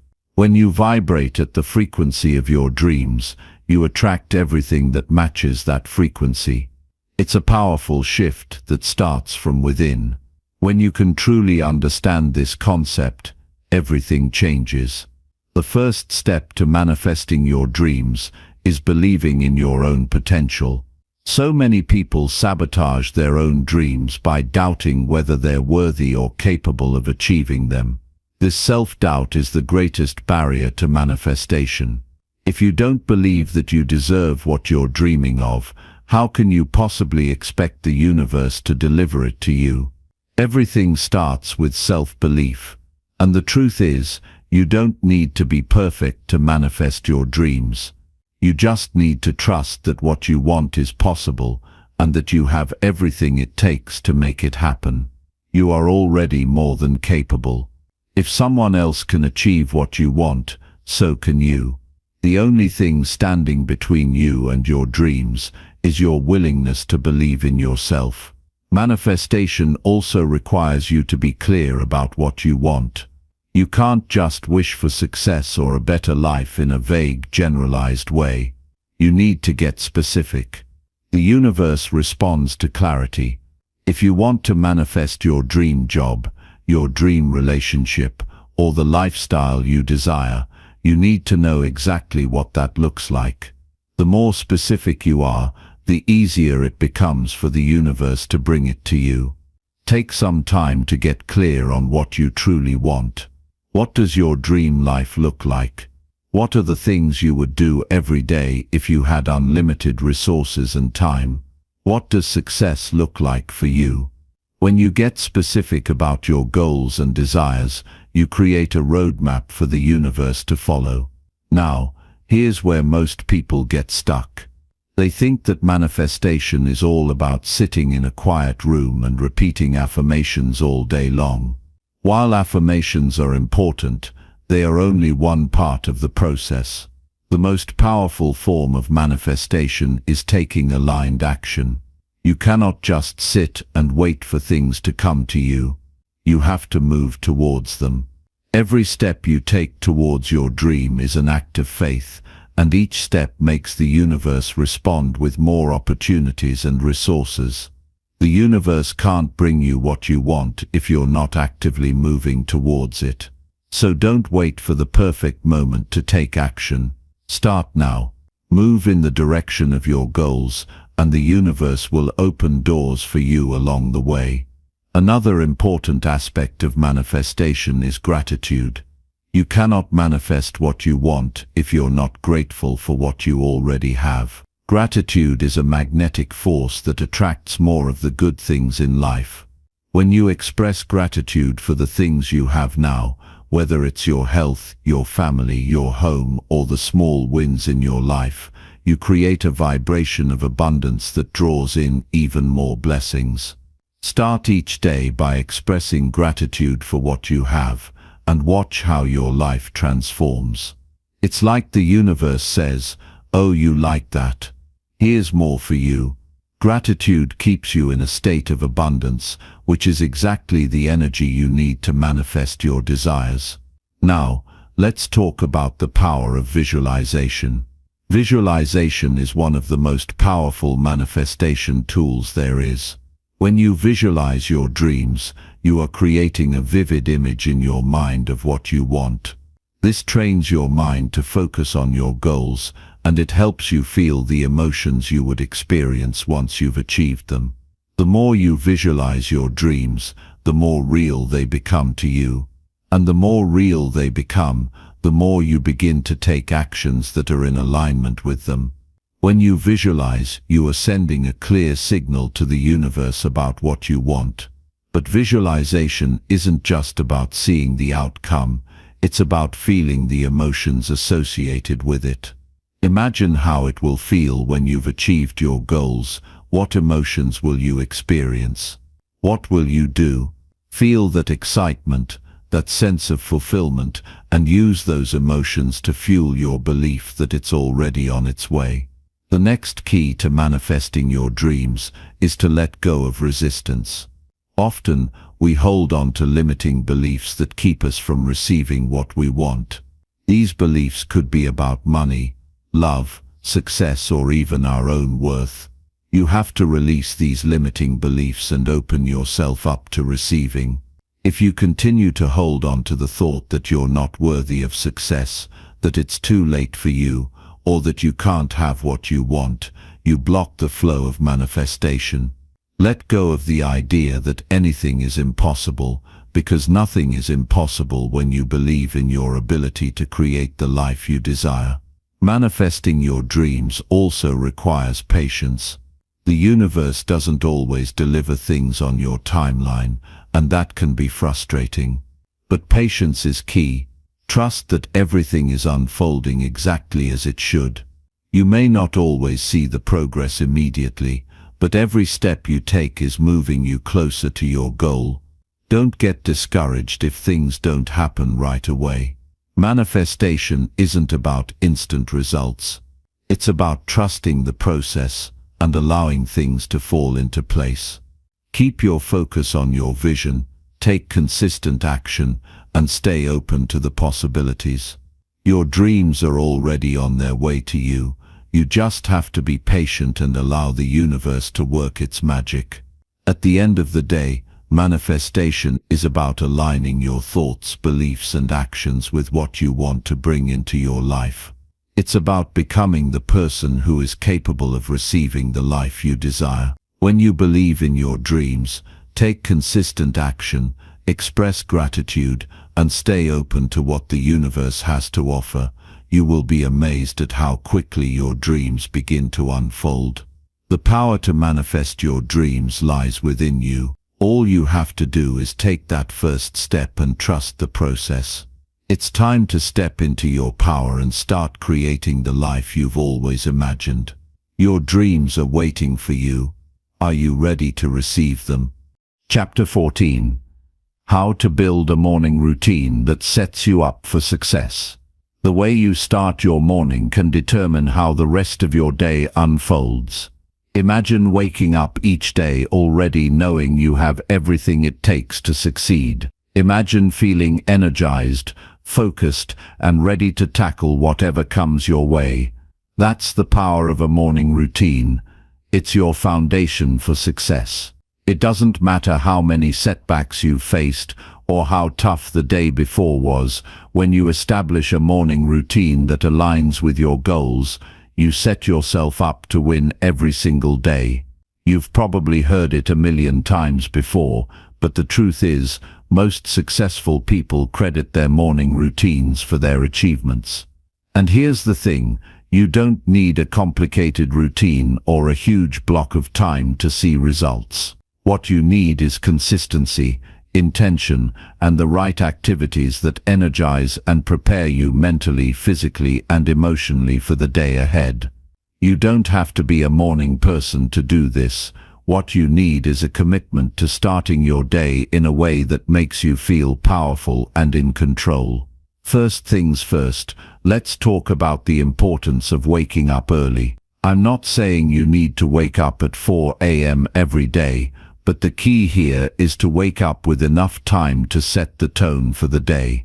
Many people jump straight into their day without a moment to themselves, which leads to stress, anxiety, and a lack of control.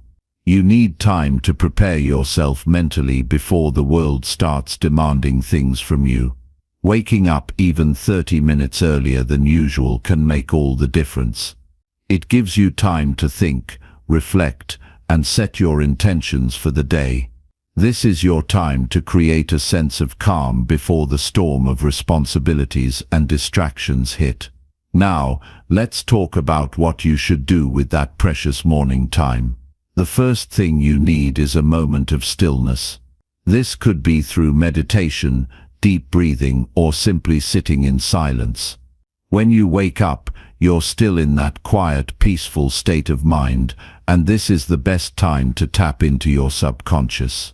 Meditation helps clear your mind, calm your emotions, and set a positive tone for the day. You don't need to meditate for an hour, just 5 or 10 minutes of quiet time can work wonders. This moment of stillness is a chance to center yourself, check in with how you're feeling, and release any negativity or stress. It's about starting your day with clarity and calmness, which allows you to approach everything that comes your way with a clear mind. After your moment of stillness, it's time to fuel your body. What you put into your body in the morning has a huge impact on your energy levels for the rest of the day. You want to start your day with foods that nourish you and give you sustained energy. This isn't about grabbing a quick coffee or sugary breakfast. It's about fueling yourself with wholesome, nutrient-dense foods that will keep you feeling energized and focused. Think about foods that are rich in protein, healthy fats, and fiber, things like eggs, avocado, smoothies with greens and protein, or oatmeal with nuts. Whatever it is, make sure your breakfast is going to support you mentally and physically. Don't skip it. A good breakfast sets the stage for productivity and focus. Next, let's talk about movement. You might not feel like getting up and working out first thing in the morning, but trust me, this can be a game changer. Movement in the morning doesn't have to be an intense workout, but getting your body moving helps to wake you up and increase blood flow to your brain. This doesn't mean you need to hit the gym for an hour. It could be something as simple as stretching, yoga, or going for a brisk walk. The key is to get your body engaged and energized. Movement boosts your mood, clears your mind, and helps you feel ready to tackle the day ahead.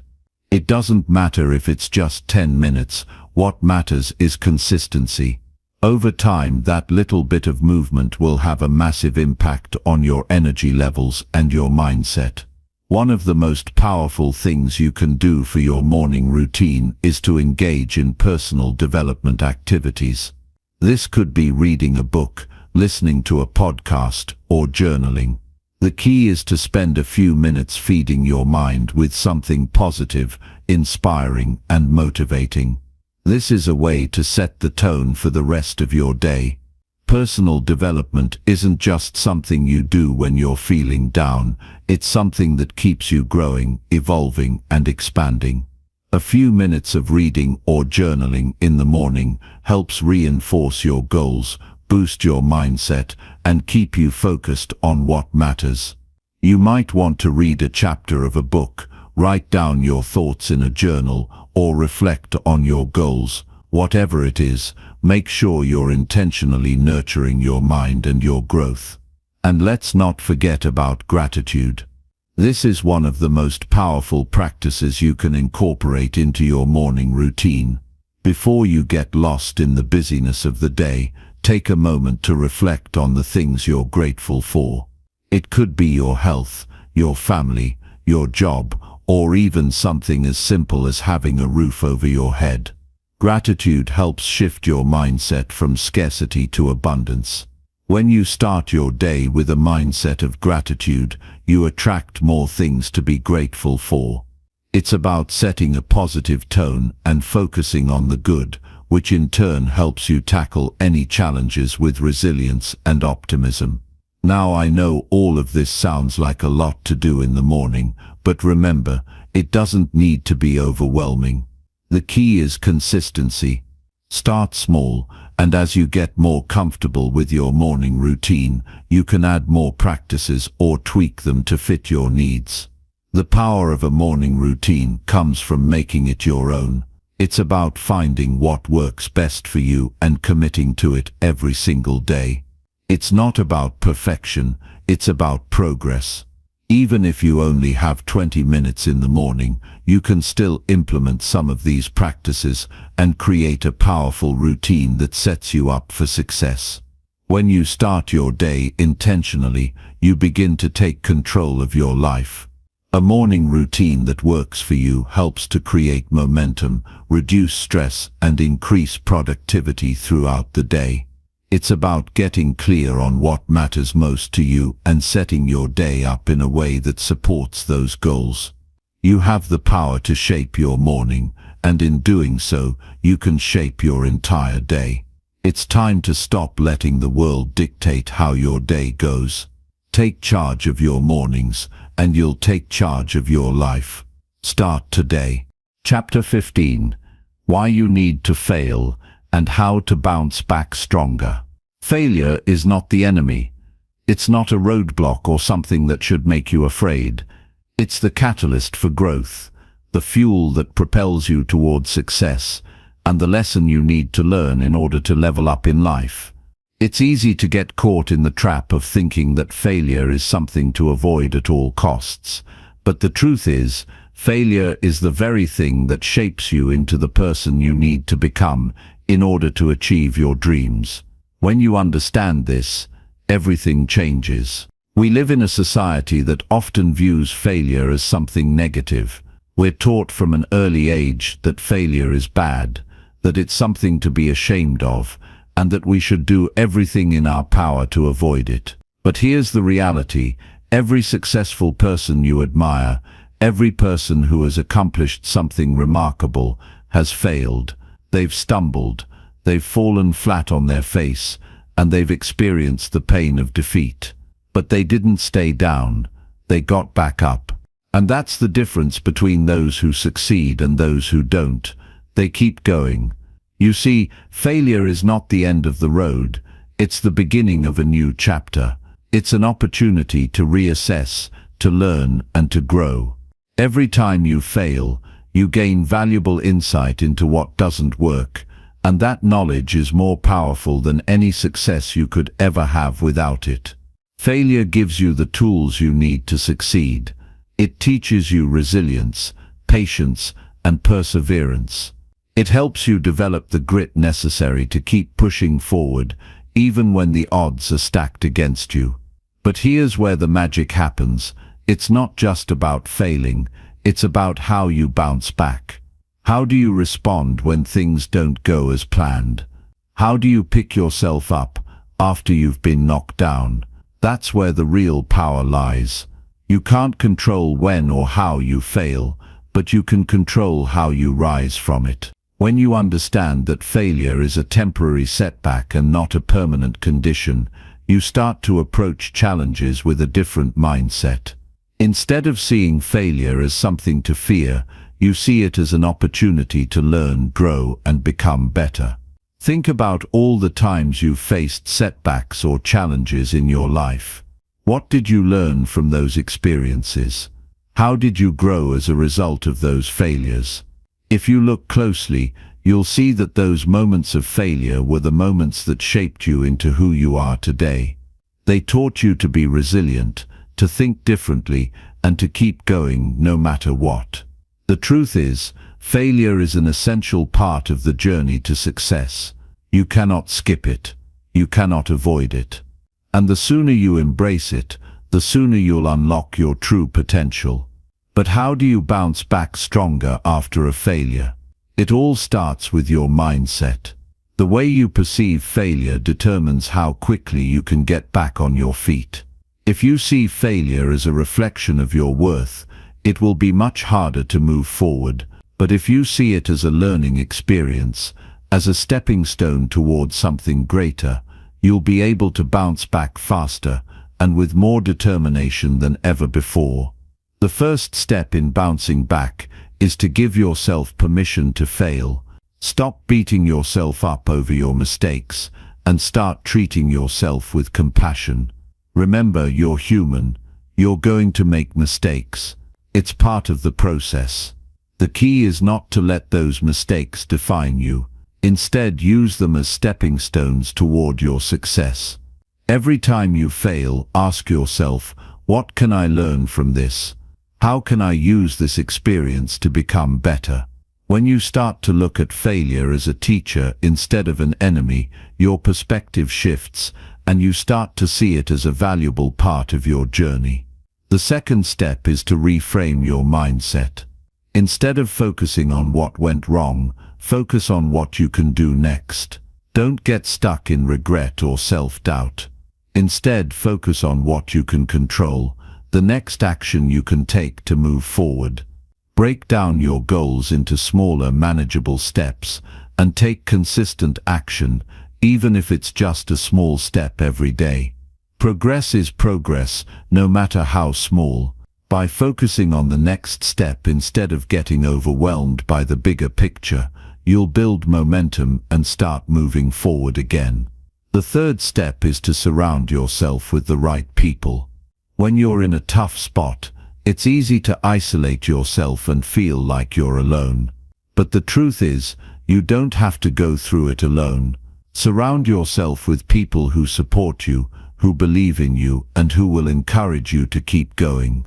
Whether it's friends, family, or mentors, having a strong support system can make all the difference when it comes to bouncing back from failure. These are the people who will lift you up when you're feeling down, who will remind you of your strength when you forget, and who will hold you accountable as you keep moving forward. The fourth step is to take care of yourself. Failure can be emotionally and mentally draining, so it's important to prioritize self-care. This means taking time to recharge, rest, and do things that bring you joy.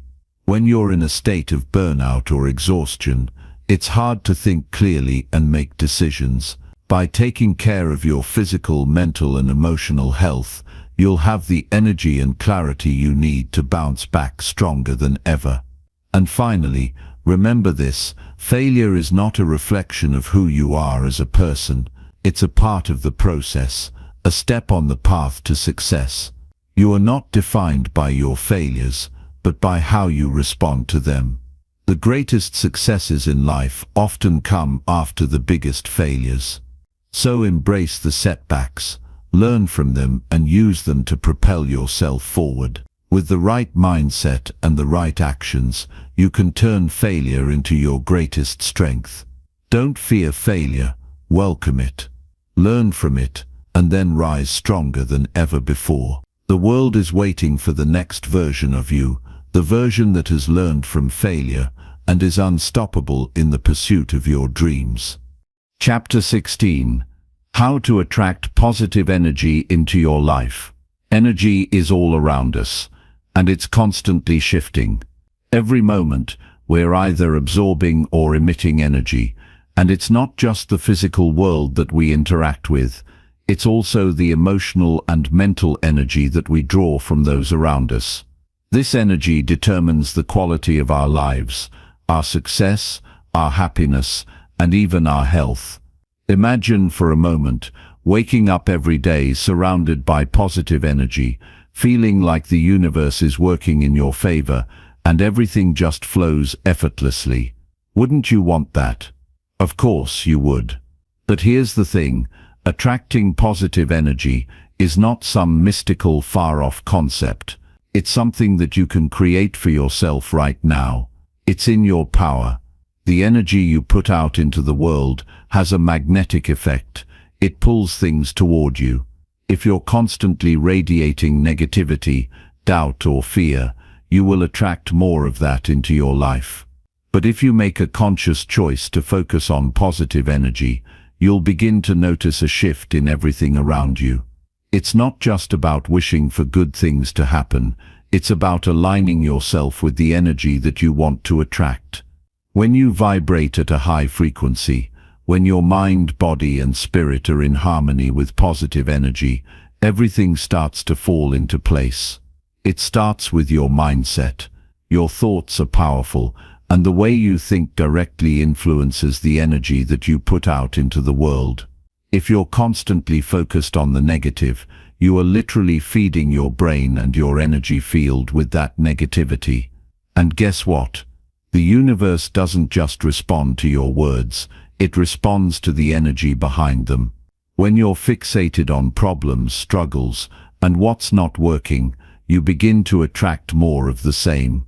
But the moment you shift your focus, things change. The moment you choose to see the good, the possibilities and the opportunities in every situation, your energy changes, and that attracts more positive outcomes. The key to attracting positive energy lies in the ability to train your mind to see the world through a lens of possibility and abundance. It's easy to get stuck in negative thought patterns, but it's the ones who break free from those patterns who truly begin to manifest positive energy into their lives. Start by practicing gratitude every single day. Gratitude is one of the most powerful tools for raising your vibration. When you are thankful for what you already have, you signal to the universe that you are ready to receive more. Gratitude shifts your focus from scarcity to abundance, and that shift is what allows you to begin attracting positive energy. But it's not just about what you think, your actions matter just as much. Positive energy isn't just about sitting around and waiting for good things to come. It's about doing the work, putting in the effort, and being intentional with your actions. If you want to attract positivity, you must embody it. You need to be the kind of person who exudes kindness, compassion, and love. It's about how you treat others, how you show up in the world, and how you interact with everything around you. The energy you give out will always come back to you. If you want to see more positivity in your life, start by being that positive force in the lives of others. The people you surround yourself with are another major factor when it comes to attracting positive energy. Have you ever been around someone who just lights up the room, someone whose energy is so infectious that you can't help but feel good when you're with them? That's the power of positive energy at work. The people you spend time with can either uplift you or drain you, and it's important to be mindful of who you allow into your space. If you're constantly surrounded by negativity, it will be much harder for you to maintain a positive mindset. But if you surround yourself with people who uplift you, inspire you, and encourage you, you will naturally begin to vibrate at a higher frequency. Energy is contagious, so choose your circle wisely. Another key element in attracting positive energy is taking care of your physical and mental health. The state of your body directly influences the energy you emit. When you feel good physically, you naturally project more positive energy.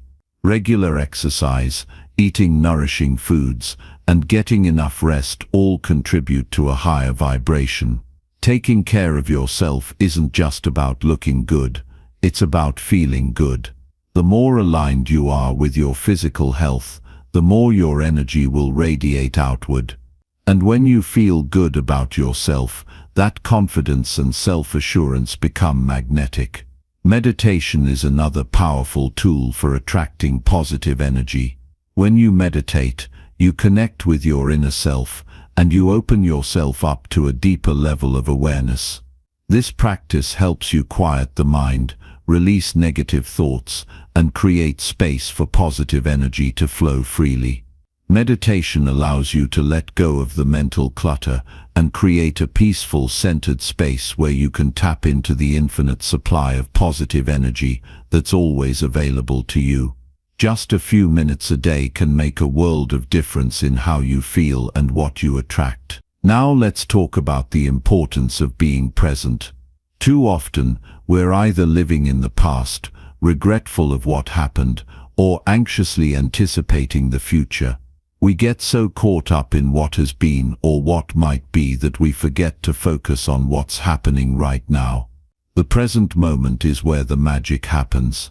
When you are present, fully engaged in the here and now, you tap into the flow of positive energy that exists all around you.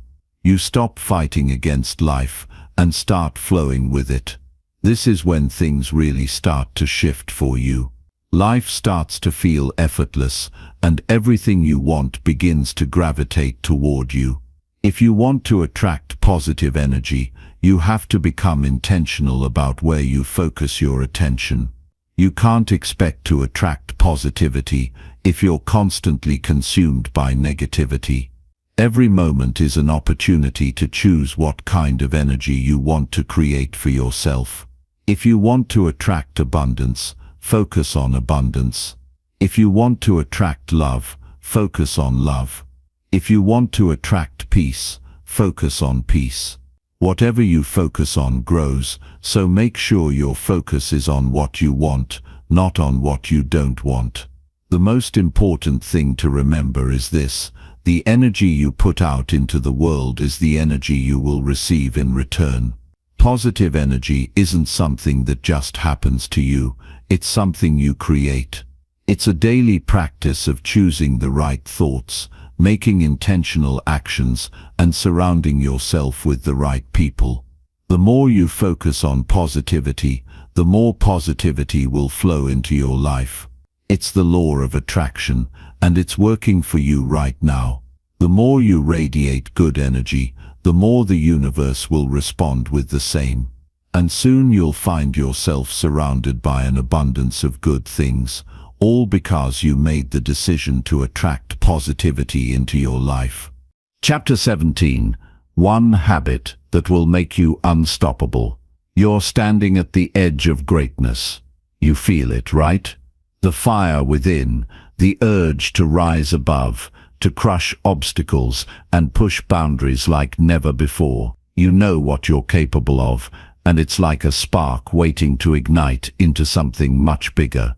What's the one thing that will make all of that happen? What's the one habit, the one action, that will turn you from someone who dreams of success into someone who creates it every single day? It's simple. It's discipline. Discipline is the foundation that transforms a person with potential into a force that can't be stopped. You've probably heard people talk about discipline before, but I want you to understand something crucial. Discipline is not about punishment or restricting yourself. It's about freedom.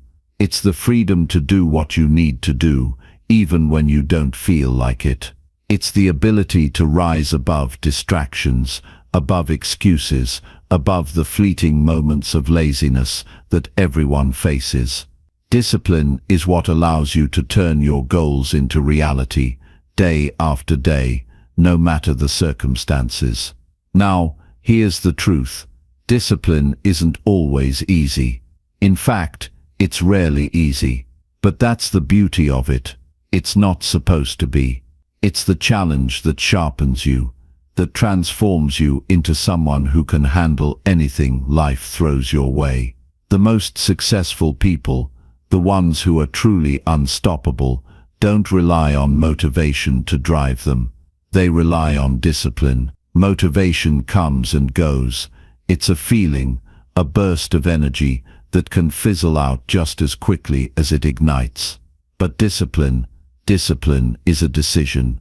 It's a way of life, and it doesn't care how you feel today. It just cares that you show up, that you take action, and that you keep moving forward, no matter what. Think about it. Every time you choose to do the hard thing, to do the thing you know is right, you're building the muscle of discipline. Every time you push through a difficult task, or continue to show up even when you don't want to, you're setting yourself up for success. You're building your future, one small consistent action at a time. The truth is, the only way to truly unlock your potential is through discipline. It's what separates the dreamers from the doers. It's the habit that makes you unstoppable. Now, let me paint a picture for you. Imagine waking up every day with a clear purpose, with a set of habits that you've built into your life so seamlessly that they feel like second nature. You get up early, you tackle your most important tasks first, and you do it with focus and determination. Your mind is sharp, your body is strong, and your goals feel within reach because you're actively working toward them every single day. That's what discipline looks like. It's not just a habit, it's a lifestyle. And here's something else. Discipline doesn't require a perfect plan. It doesn't require everything to go right. In fact, the best thing about discipline is that it's flexible. Life is messy, it's unpredictable, and things don't always go as planned. But with discipline, you learn to adjust, to adapt, and to keep pushing forward no matter what. When you fall down, discipline picks you back up. When you hit a roadblock, discipline gives you the strength to find a way around it. When you face setbacks, discipline keeps you moving, one step at a time. It's the habit that ensures you never stop. And let's not forget about the power of consistency. Discipline is a marathon, not a sprint. It's about doing the work, day after day, even when you don't see immediate results. You may not always feel like it, but showing up and doing the work is what builds momentum. The more you stick to your routine, the more you push yourself, the more progress you make. It might seem small in the moment, but every little action compounds over time. What may seem like a small, insignificant effort today will turn into massive success in the long run. That's the power of consistency. That's the power of discipline. But what about the days when you feel weak, when you're tired, when the excuses seem to flood your mind, telling you to just take a break or give up for the day? That's when discipline truly kicks in. It's those moments, those tiny moments of resistance that will define you. Will you let them break you, or will you push through and prove to yourself that you are stronger than any excuse? The truth is, those moments are where champions are made. The person who can push through the resistance, who can do the work even when it's uncomfortable, is the person who will win in the end. Let's take a moment to talk about what happens when you truly embody discipline. When discipline becomes your foundation, you start to see your life shift in ways you never thought possible. Your productivity skyrockets. Your confidence grows. Your energy increases. You begin to attract more opportunities, more success, and more positive energy into your life. Because discipline builds trust in yourself. The more you follow through on your commitments, the more you prove to yourself that you are someone who can be relied upon. And when you trust yourself, you unlock the ability to create anything you want. Discipline doesn't just help you achieve your goals, it helps you become the person who deserves those goals. It helps you grow into the version of yourself who is capable of achieving greatness. Think about the person you want to be. Are they someone who quits when things get tough? Are they someone who gives up at the first sign of struggle? No, they are someone who pushes through, who stays committed, who does what needs to be done, no matter how hard it gets. That person is you, but you have to make the decision to show up and be that person every day. It all starts with discipline, and here's the beauty of it. Once discipline becomes ingrained in your life, it becomes a part of who you are. It no longer feels like a burden. It no longer feels like something you have to force yourself to do. It becomes automatic. It becomes the very thing that propels you forward, that makes you unstoppable. Every task you tackle, every goal you pursue, every challenge you face becomes easier, because you've built the habit of discipline into your life. So here's the bottom line. If you want to become unstoppable, you need to make discipline your number one habit. It's the one habit that will carry you through the toughest of times, the one habit that will help you achieve everything you've ever wanted. The power is in your hands, and it starts with making the decision to be disciplined every single day. When you do that, nothing will be able to stop you. Chapter 18. How to build self-confidence from the inside out. Imagine waking up every morning knowing that you're the person who can handle whatever the world throws at you. There's no hesitation, no self-doubt, just a deep belief in your own abilities. Confidence isn't something that just happens overnight, and it certainly isn't something that's handed to you by other people. True self-confidence comes from the inside out. It starts deep within you, in the way you think about yourself, in how you view your own potential, and in the strength of your inner voice. And once you've built that foundation of self-confidence from within, the world outside will start to reflect that energy back to you.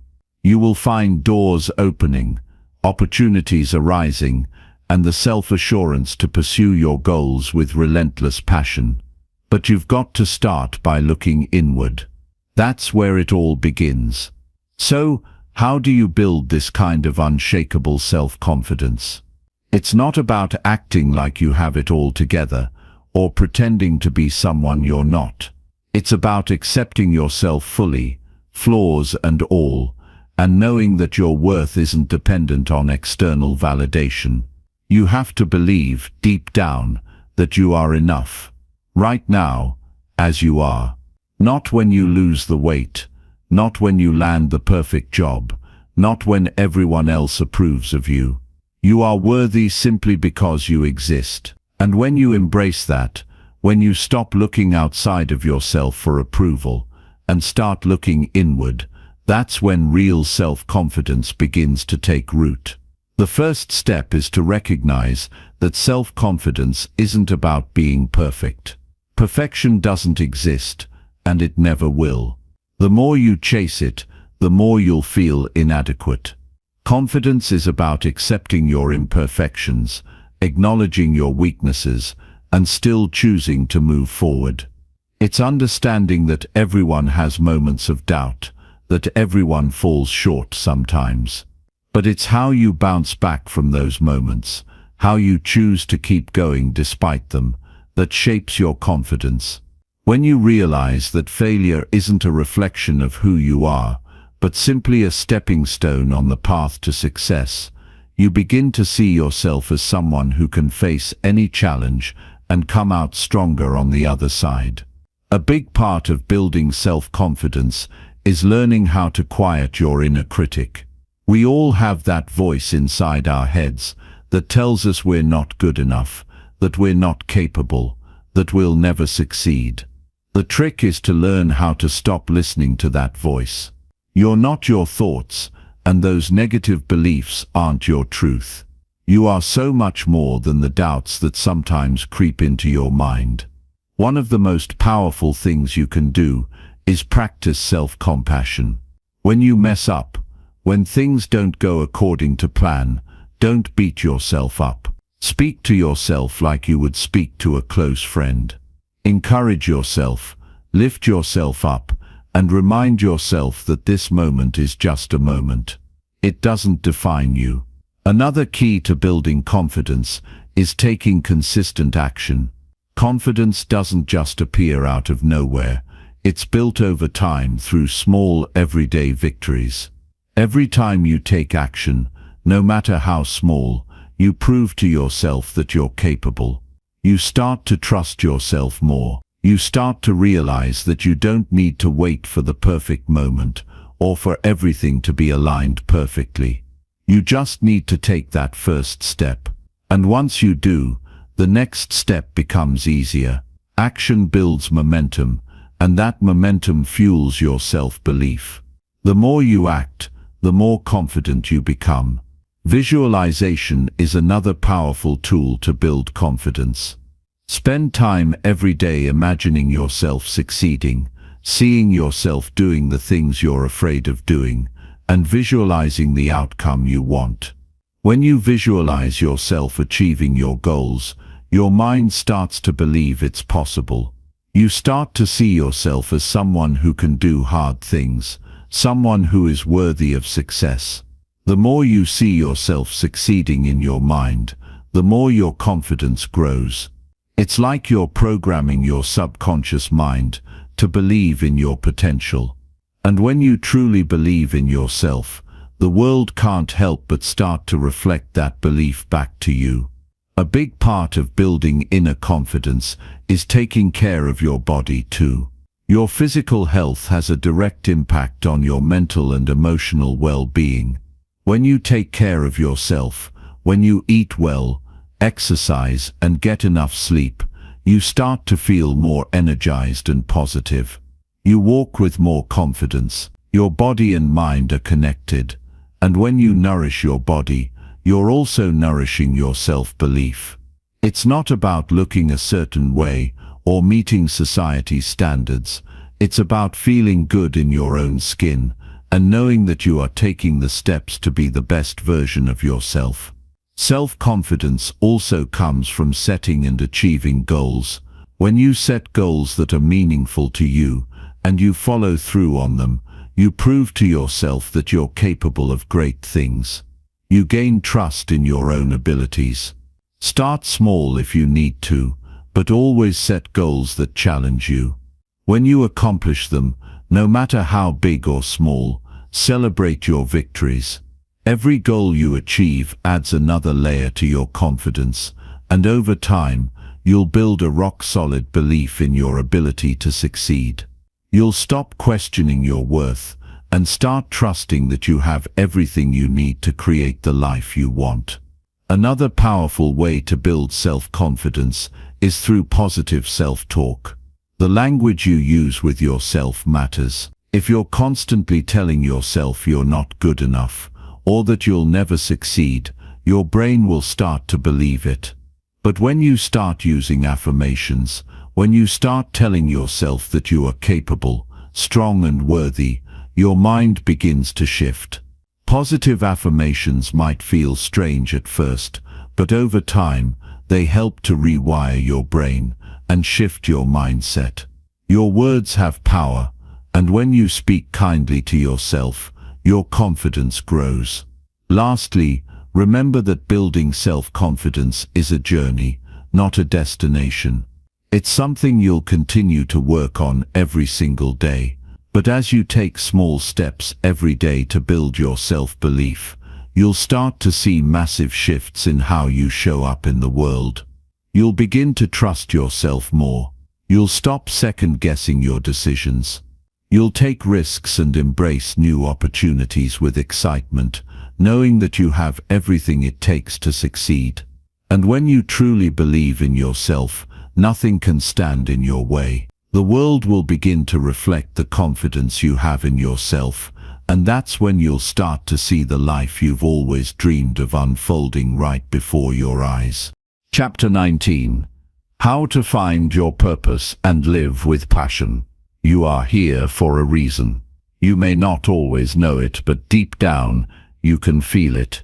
There's something inside of you that's yearning for more, a sense that you were meant for greatness. You've probably caught yourself thinking, what am I really supposed to be doing? Or why do I feel like there's something more out there for me? The truth is, finding your purpose is the key to unlocking a life of passion and fulfillment. Once you discover what truly drives you, your life takes on a new energy, a sense of direction that propels you forward, no matter what obstacles may come your way. Purpose doesn't just give you motivation, it gives you meaning. It's the thing that makes every challenge worth facing and every success worth celebrating. Finding your purpose starts with understanding one simple truth. Your purpose is not something you find outside of yourself. It's not a job title, a relationship, or a material possession. It's not about what society tells you you should be doing. Your purpose is something that exists within you, and it's been there all along. It's a combination of your passions, your talents, your values, and your experiences. When you tap into that deep well of inner knowing, everything shifts. You stop living for other people's expectations, and you start living for yourself. You begin to wake up every day with excitement, because you know you're doing what you were meant to do. But discovering your purpose is not always a straight path. It's not something you can just plan out on paper or expect to happen overnight. It's a journey, and sometimes it's a messy one. There will be moments of doubt, moments when you question if you're on the right track, and moments when it feels like you're not getting any closer to your goal.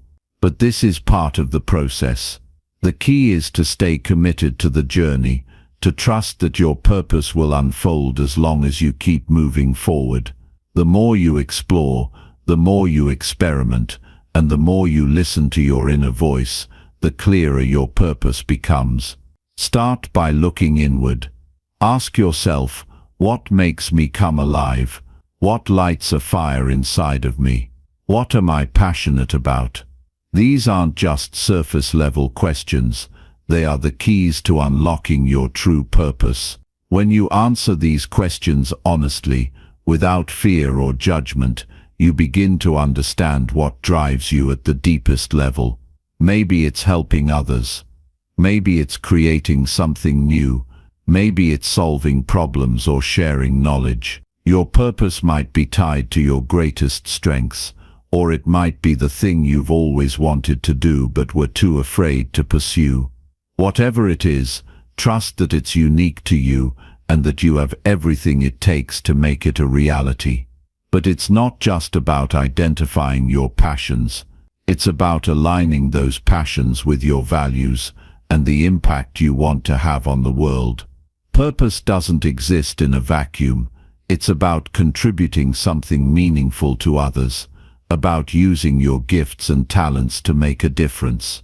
When you discover how your passion aligns with your values, that's when the magic happens.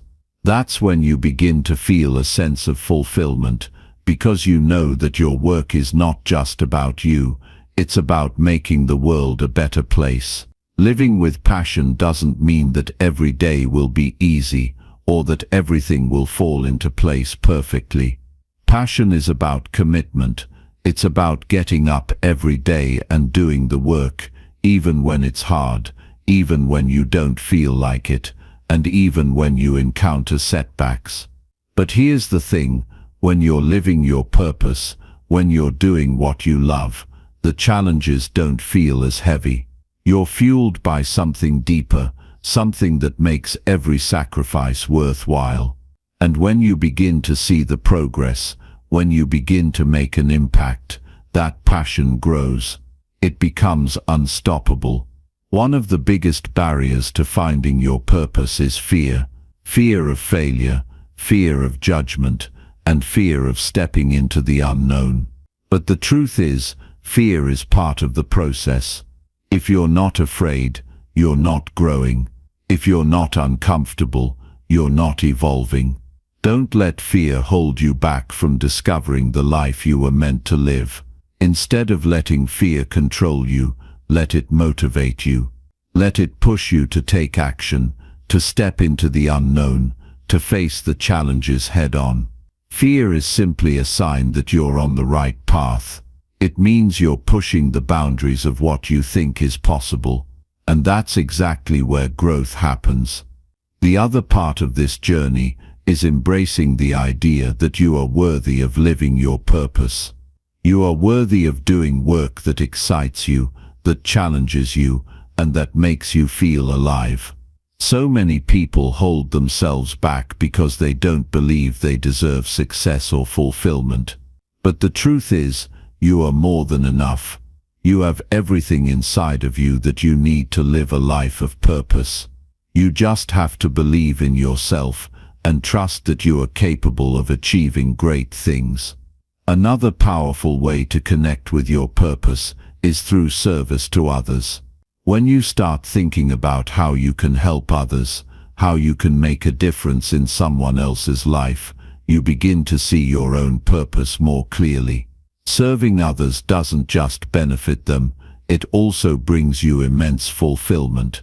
There's something deeply rewarding about knowing that your work has a positive impact on the world. The more you focus on helping others, the more you'll discover how your purpose fits into the larger picture of life. And as you continue to serve, you'll find that your passion grows, your confidence builds, and your sense of purpose becomes clearer than ever. The truth is, your purpose is not something that you find once and for all. It evolves as you evolve. It will shift and change as you grow, and that's perfectly okay. What matters is that you stay open to the process. You stay open to the lessons, to the growth, and to the opportunities that come your way.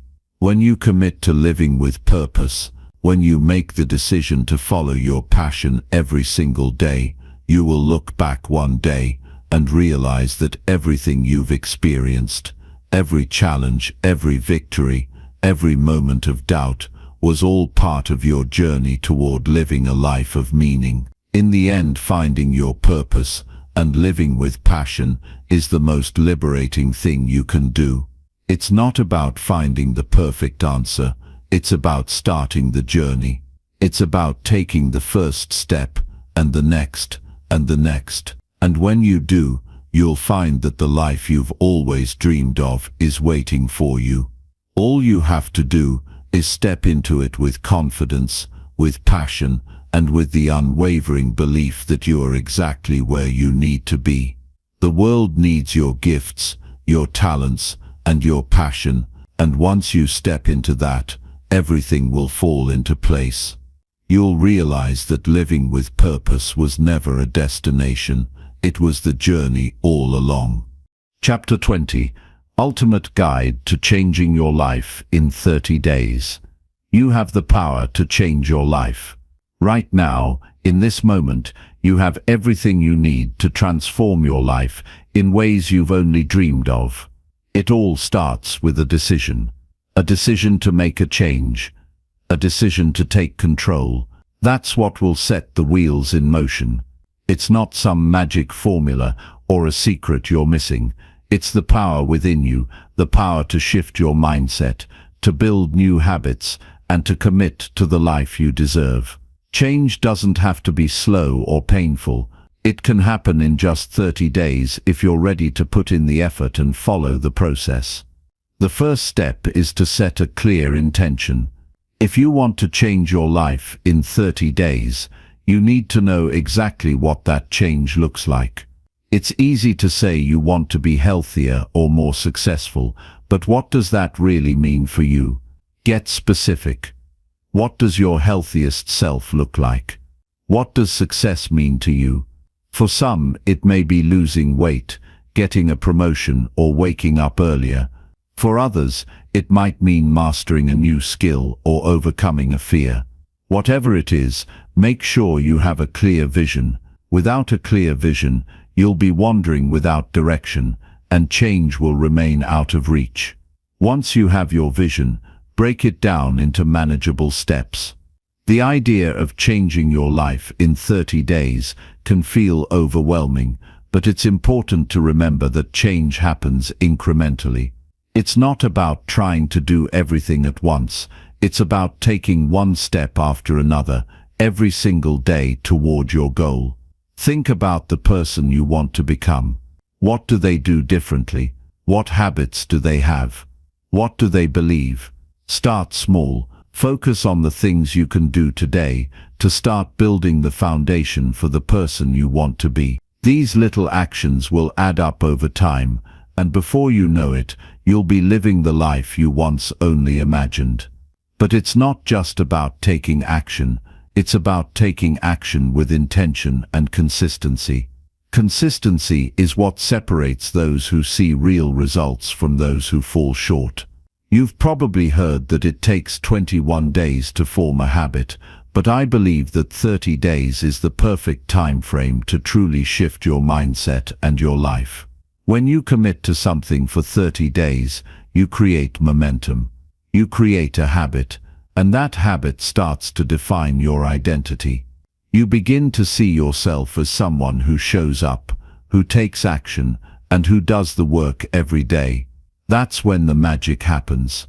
When you become the type of person who makes progress every day, no matter how small, you begin to see results that are truly life-changing. Now let's talk about mindset. Your mindset is the foundation of everything. If you believe that change is possible, if you truly believe that you can transform your life, then you are halfway there. But if you have doubts, if you're still holding on to old beliefs that you're not good enough, or that change is too hard, then you're going to struggle. The key is to shift your thinking. Stop seeing yourself as someone who is stuck in their current circumstances. Instead, see yourself as someone who is evolving, growing, and taking control of their life. Your thoughts are powerful. What you believe about yourself is what you'll become. So start thinking of yourself as the person you want to be. Believe in your potential. Believe that you can make this change happen. When you shift your mindset, the results will follow. Along with your mindset, you need to develop a daily routine that supports your goals. Change doesn't happen by accident. It happens when you intentionally make the time and space for it. That's why a routine is so important. It's not just about waking up early or setting a to-do list. It's about setting yourself up for success every day. Start by committing to a morning routine that aligns with your goals. Whether it's exercising, meditating, journaling, or simply planning your day, make sure your morning routine sets the tone for your entire day. When you start your day with intention, you're more likely to follow through with the actions that will lead to change. And when you create a routine, you begin to build a system that works for you, that helps you stay on track and focused on your goals. But here's the truth, it's not going to be easy. There will be days when you want to quit, days when you feel like nothing is working, days when you question if you're even capable of changing. And that's okay, those days are part of the process. What matters is that you don't give up. Keep going, push through the discomfort, embrace the challenges. The struggle is where growth happens. It's not about perfection, it's about progress. Every time you push through, every time you take another step forward, you get closer to the person you want to be. So when things get tough, and they will, remind yourself of why you started. Stay focused on your vision and keep moving forward, because on the other side of that struggle is a life that you've worked hard to create. And let's not forget the power of accountability. Having someone or something to hold you accountable is one of the most powerful tools you can use to stay on track. Whether it's a friend, a mentor, a coach, or even tracking your progress in a journal, accountability helps you stay committed to your goals. It keeps you focused, and it reminds you of the progress you've made. If you don't have someone to check in with, start by checking in with yourself.